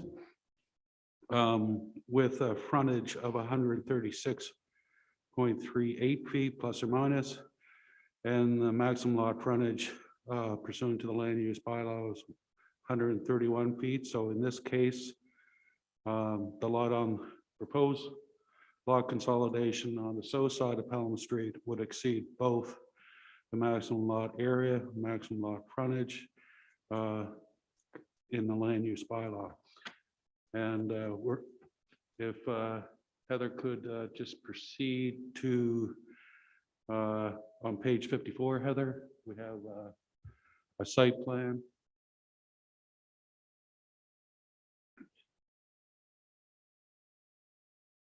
Just to show, those are the lots in questions with their PID numbers.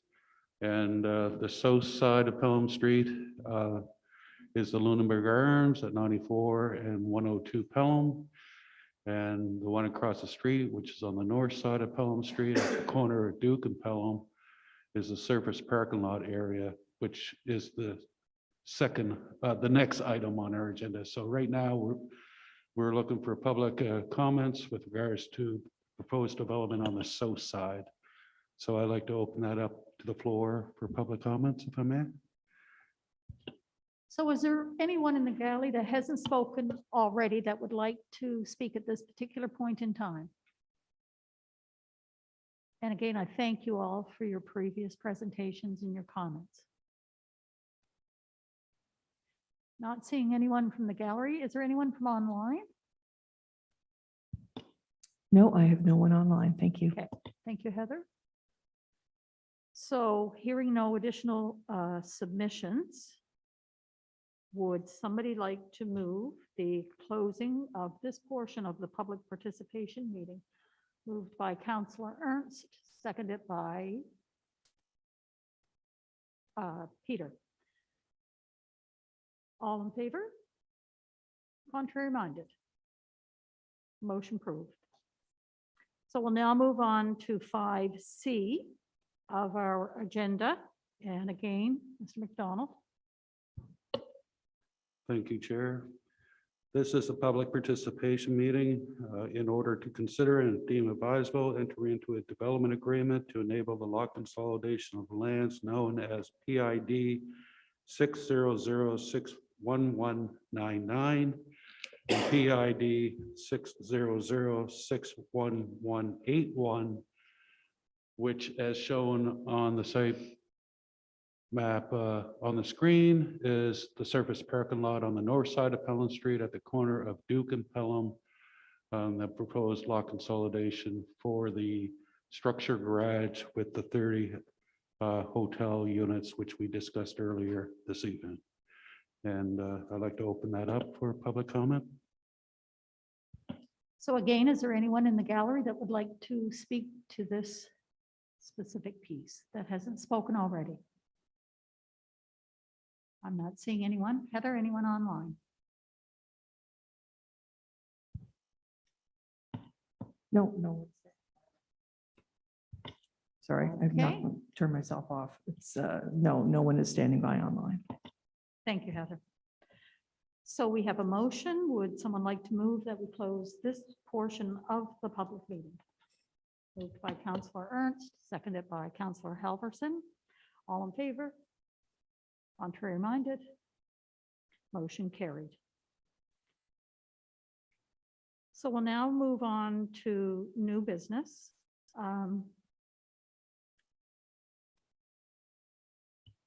Excuse me just for a moment here. I have to change agendas. I'm working off of two of them. Don't want to get confused. So with no new business, we are at 7 on our agenda, the business arising from the public participation meetings. So 7A is a municipal planning strategy amendment that will enable council to consider lot consolidations that exceed the maximum lot area and maximum lot frontage requirements in lot zone 1 by development agreement. So the motion, I'll read this for the benefit of everybody present. There's a motion that says PAC can recommend to council to approve first reading and proceed to a public hearing in order to consent, and if deemed advisable, amend the MPS by inserting the following after policy 3-2. 3.2.4 lot zone 1 maximum lot size waiver by development agreement.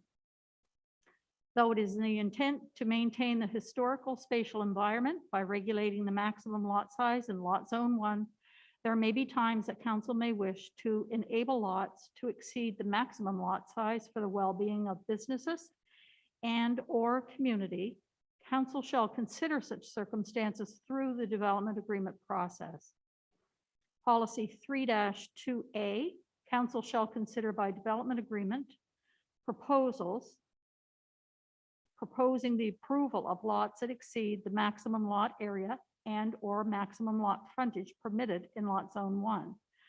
Council shall only enter into development agreements for such proposals if A, there is a clear need for the proposed lot exceeding the maximum lot and/or maximum lot frontage, and a clear benefit to the town and residents of Lunenburg, and having the development locate within lot zone 1.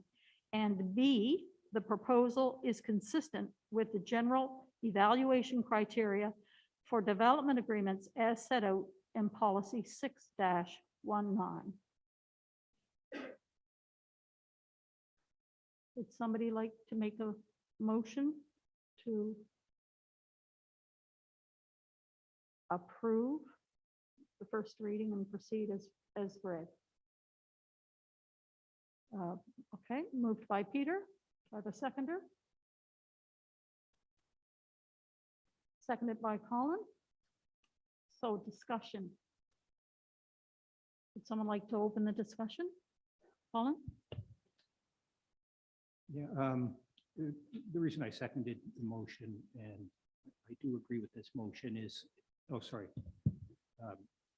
The reason I seconded the motion and agree with the motion is that it would seem prudent, as it says in the policy, the proposed policy, to give council the opportunity to enter into development agreements if there's a clear benefit to the town. This isn't to say, you know, this is necessarily the project for that. We'll deal with that next, but it would seem wise to give council that flexibility in future occasions, as well as possibly this one, to have that consideration.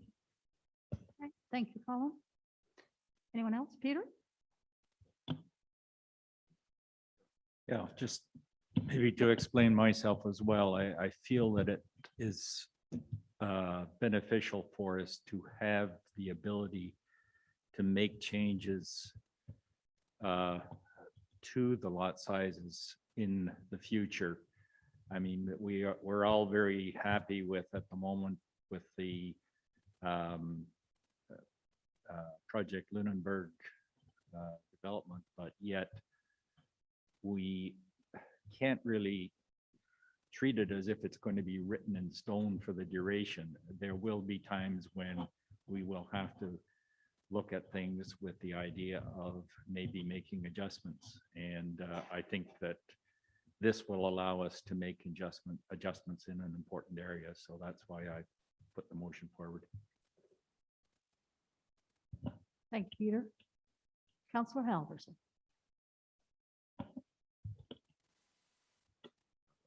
big woo. Yeah, I just want to say I agree with what Colin and Peter are saying here. Not not a comment on this particular application, but I do feel that there will be times when, whether it's this council, the next council, or council, 3 councils from now, may need to consider something outside of Project Lunenburg requirements. I think it is beneficial now to have the mechanism, provided that, you know, the way it's set up here now, that there is, you know, still approval from the community, you know, and that's done through a process just like this one. You know, I just want to say that's why I Thank you, Councillor Go on, it's Halverson. Any other comments? Jared? The lot consolidation issue, as I tried to point out at the beginning of the meeting, is a two-dimensional problem. The consolidation implies long buildings. There are several long buildings in the immediate neighborhood of these proposals. The old Post Center is 87 feet long. Kinley's is 76 feet long. 263 Lincoln Street, I think, is about 110 feet long. And 26 Duke Street is 75 feet long.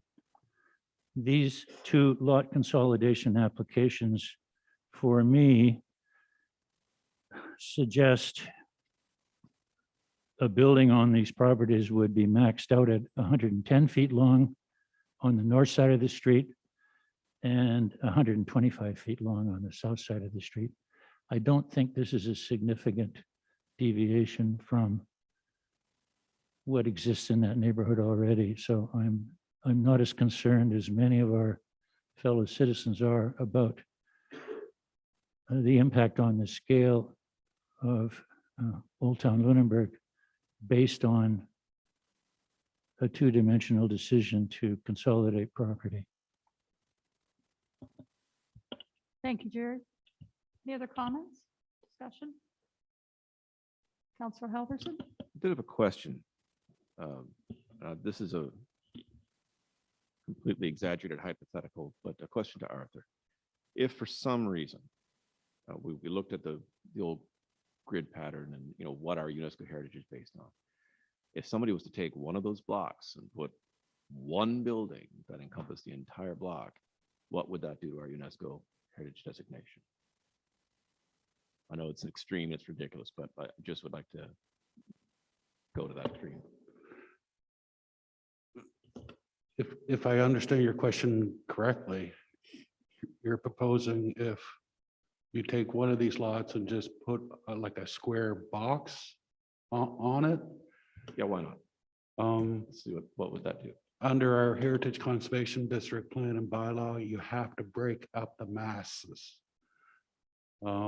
If a building goes over 2,100 square feet, then you have to break up the mass under our current Heritage Conservation District Plan and bylaw. So they would have to break up the mass, very similar to their proposal for the parking garage that we saw tonight. So I hope that answers your question. Yes, I just, there's been a lot of talk about what would happen and that we were threatening, that our UNESCO heritage designation could be threatened by, you know, larger scale projects. I just want, again, I want to take it to the extreme just to see, you know, how far we'd actually have to push it in order to lose that designation. Maybe in your opinion, what are the maximum scales that we could look at? You know, would we need a cluster of these buildings? Would we need an entire block to lose that designation? What would it take to actually lose that designation?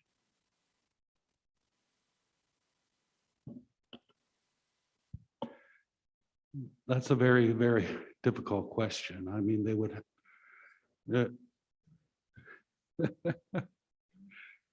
It's difficult to propose because even you could keep your 40 by 60 lot and put a firewall down every 40 feet along the length of the street, and you could have a continuous row of buildings for miles and still maintain that 40 by 60 length. So my understanding is that that in itself is one reason. The other reason is we became a UNESCO World Heritage Site back in 1995. The Heritage Conservation District Plan and Bylaw came in 2000. At those dates and times, municipalities were unable to regulate maximum lot frontage and lot area requirements. It's only been recently that we're able to do that under the Municipal Government Act. So from that standpoint, I don't really see UNESCO taking away our designation with regards to this type of development solely. In my opinion. Other thoughts, comments, discussion? I'd like to make a few comments. I feel like the odd person out here because those of you that know me know that I've been involved in the comprehensive community plan right from the get-go, heart and soul. We listened to public participation tonight, which we asked for, and that's what supports and informs our decision-making as a committee. And we heard over and over again concerns about flying in the face of the comprehensive community plan, and that really speaks to me. We've heard from a cross-section of people, but all with the same message. Don't do it. It's a slippery slope. We've got consistency with the current comprehensive community plan. As Mayor Risser pointed out, there are allowances in it for certain specific requirements to look at by development agreement. Why, I guess my message is, why aren't we giving our plan a chance? And yes, I want development, absolutely, but it has to be fitting, and specifically in Old Town. And I have to say that I support the comments that have come in tonight with regards to sometimes small is better. And I go back to the context of Old Town. We have something very rich here, and we don't want to lose it. Thank you.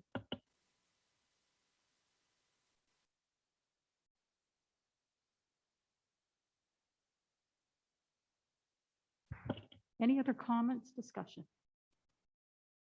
Are we ready for a vote?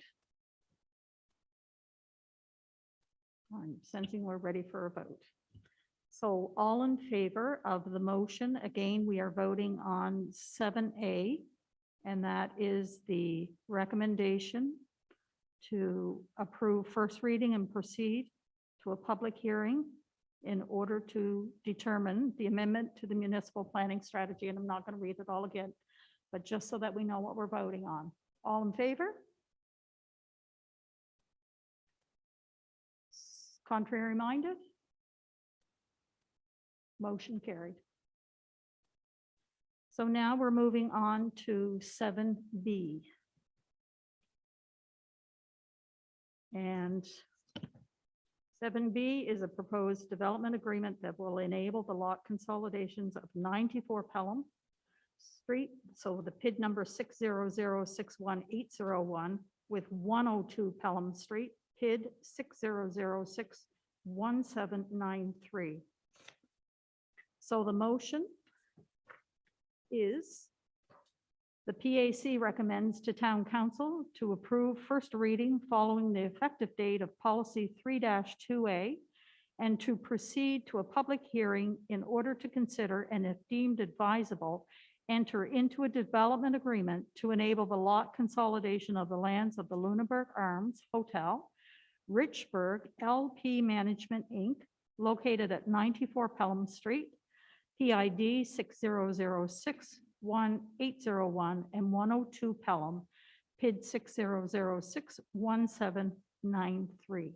So would somebody like to move that motion?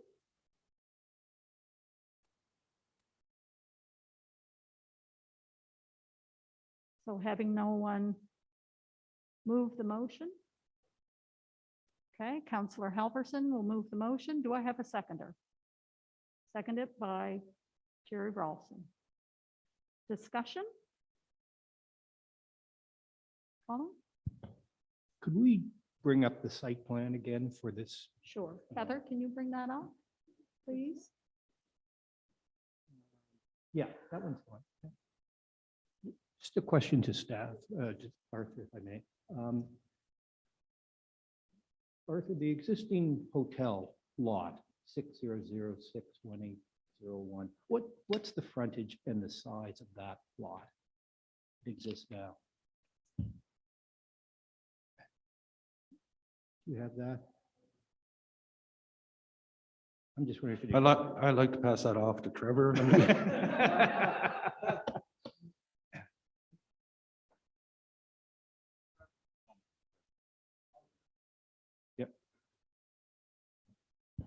The existing frontage is currently 35.8 meters.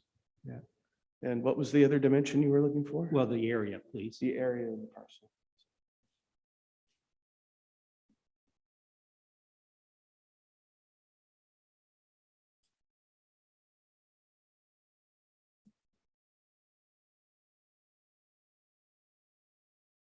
It's being slow. It's late.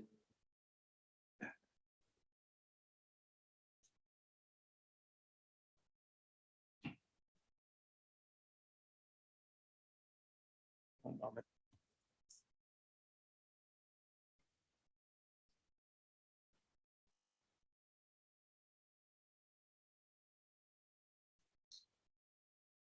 It doesn't want to tell me.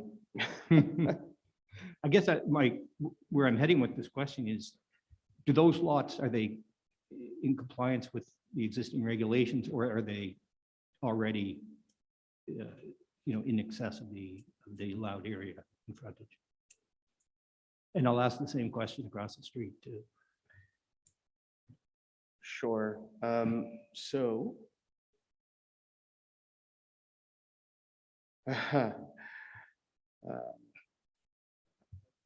I'm down at the moment. I think you were having troubles with.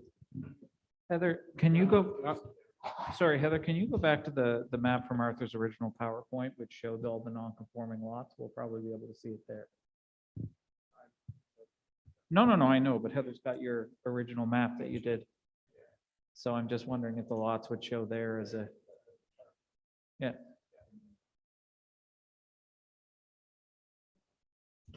Yeah, if I could. That one, Yeah. yes. So that shows all the lots that are non-conforming with the existing regulations. So that should tell whether the current lots are there.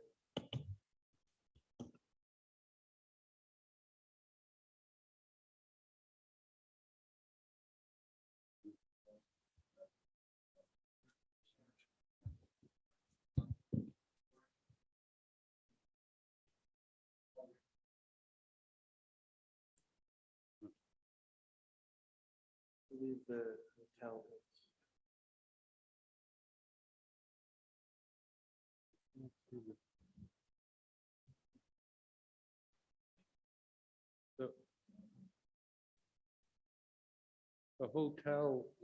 The hotel lot exceeds it, and it's highlighted in.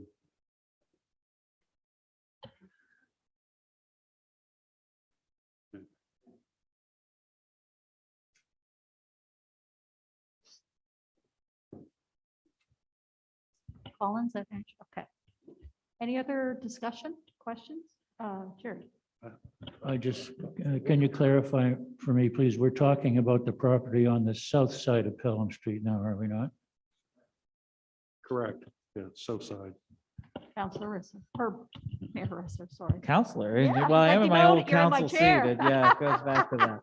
I'm taking over your job. Just a quick question, Arthur. Even in the event of a negative recommendation, this would still, for the planning application, have to go forward to council, but with a negative recommendation. Is that correct? Or would, if it were voted down, would it not go forward to council? That is correct. This is a planning advisory committee. It just advises to council. Yeah. So even with a negative vote at this committee, it'll be up to council to consider Okay. that. And I just wanted to clarify basically for the public, if this showed up on a council agenda after a negative recommendation, that would be why. Okay. Colin. Sorry.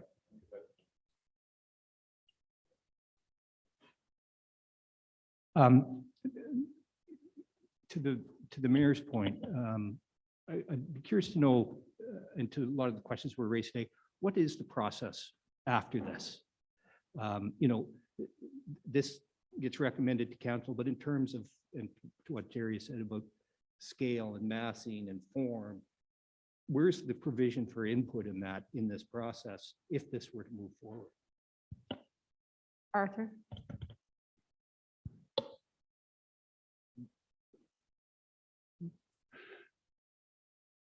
The application on the south side of Pelham, because under the Heritage Conservation District, any pre-1940 main building, in order to demolish that building, it has to be considered through the Heritage Advisory Committee. So that's the intent of our next Heritage Advisory Committee Monday night. So these processes will run along around the same time, hopefully as much as possible.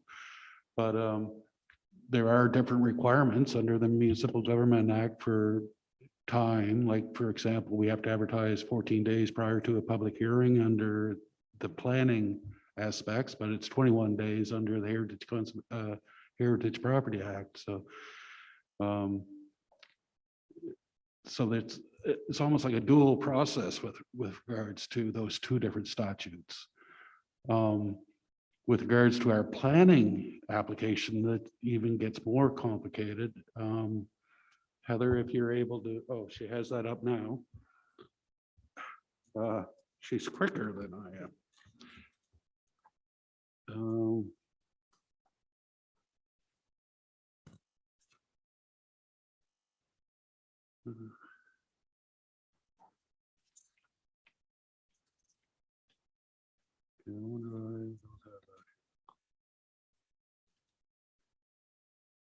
Well, just to continue the conversation, we had a PAC meeting on November 3rd. Tonight, we're having the public participation meeting on the 24th. It can go to council for, say, first reading for December 14th.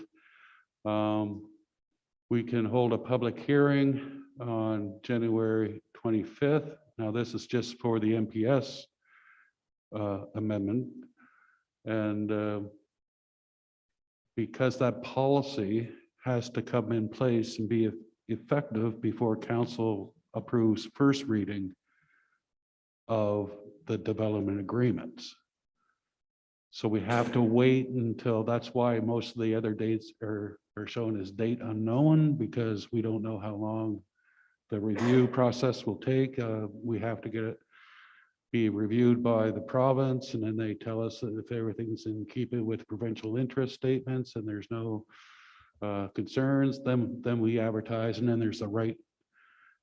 Well, there's no right to appeal an MPS amendment, but development agreement process, there is a right to appeal to the Public Utility and Review Board. So I tried to lay out the process there as best I could, but it's a very complicated process. But the one that council has to be aware is that the policy has to become effective before they pass first reading. So even if this committee decides to go with a positive recommendation for the development agreements, it will still have to wait until the policy becomes effective before council can actually pass first reading of that. Does that answer your question, Colin? Very good. Sure, yes, absolutely. So to this application specifically, if this proceeds and there is a development agreement process,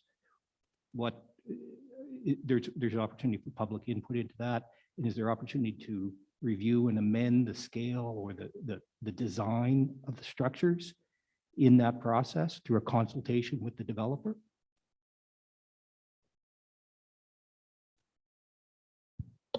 If council wishes to do so, they may.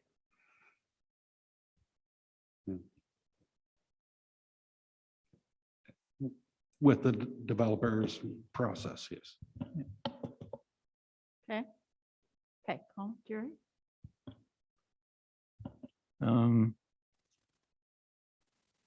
This wouldn't be the first time that a demolition permit is potentially awarded to an applicant conditional on an acceptable design for its replacement. I've been through that movie. So I think that would be an important part of the process. It's still in the future. I'm going to support this motion to consolidate the property, but I'm going to have a lot to say about how high that addition is.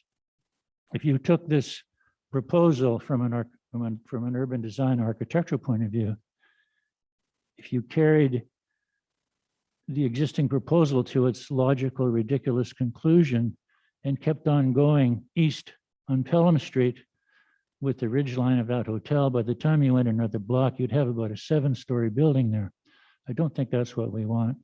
So I think, again, my problem is I'm trying to separate property consolidation from design. I think there's still a lot of design issues that have to be addressed, even though the property is consolidated. Any further comments? Councillor Halverson? I'd just like to reiterate what Jerry just pointed out, is that we're not here tonight to discuss design, form, or any of that. We're talking simply about, as I think somebody mentioned earlier, erasing some lines on someone's property, 2 properties they have. All of those will be considered. Well, we all have a lot of questions about a design, especially when we see a design of this scale, the implications for the comprehensive community plan project Lunenburg. I look forward to digging into that at council and through this committee. But again, for tonight, we're talking about lines on a deed. We're not talking about stories in the air. Thanks. Any other comments, discussion, questions? Are we ready for the vote? You're ready? All in favor? Contrary minded? Motion carried. So we're now moving on to 7C, the final decision. And the motion is PAC recommends to Town Council to approve first reading following the effective date of policy 3-2A and proceed to a public hearing in order to consider, and if deemed advisable, enter into a development agreement to enable the lot consolidation of the lands known as PID 60061199 and PID 60061181. So would somebody like to move that motion? Moved by Colin, seconded by, do I have a seconder? No seconder? Okay, seconded by Peter. So discussion. Any comments? Questions? Colin, go ahead. Bring up the actual revised ground floor plan of the parking structure, please.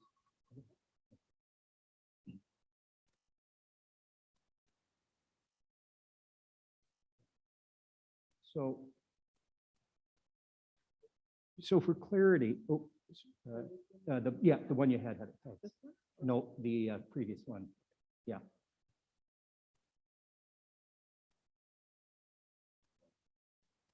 No, it's again, the lot sizes, the existing lot sizes are such that, the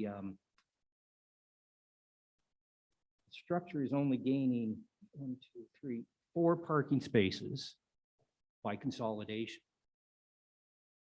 And it would seem that the same development could happen without consolidation, almost,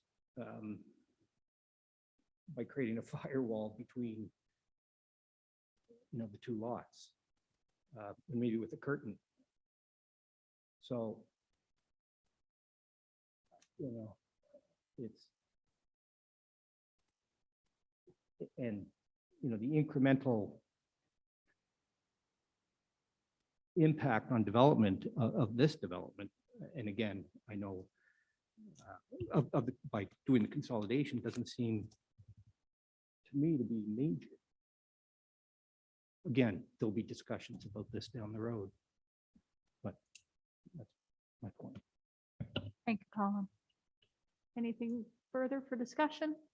Comments, questions? Are we ready for the vote? Ready for the vote? All in favor? Contrary minded? Motion defeated.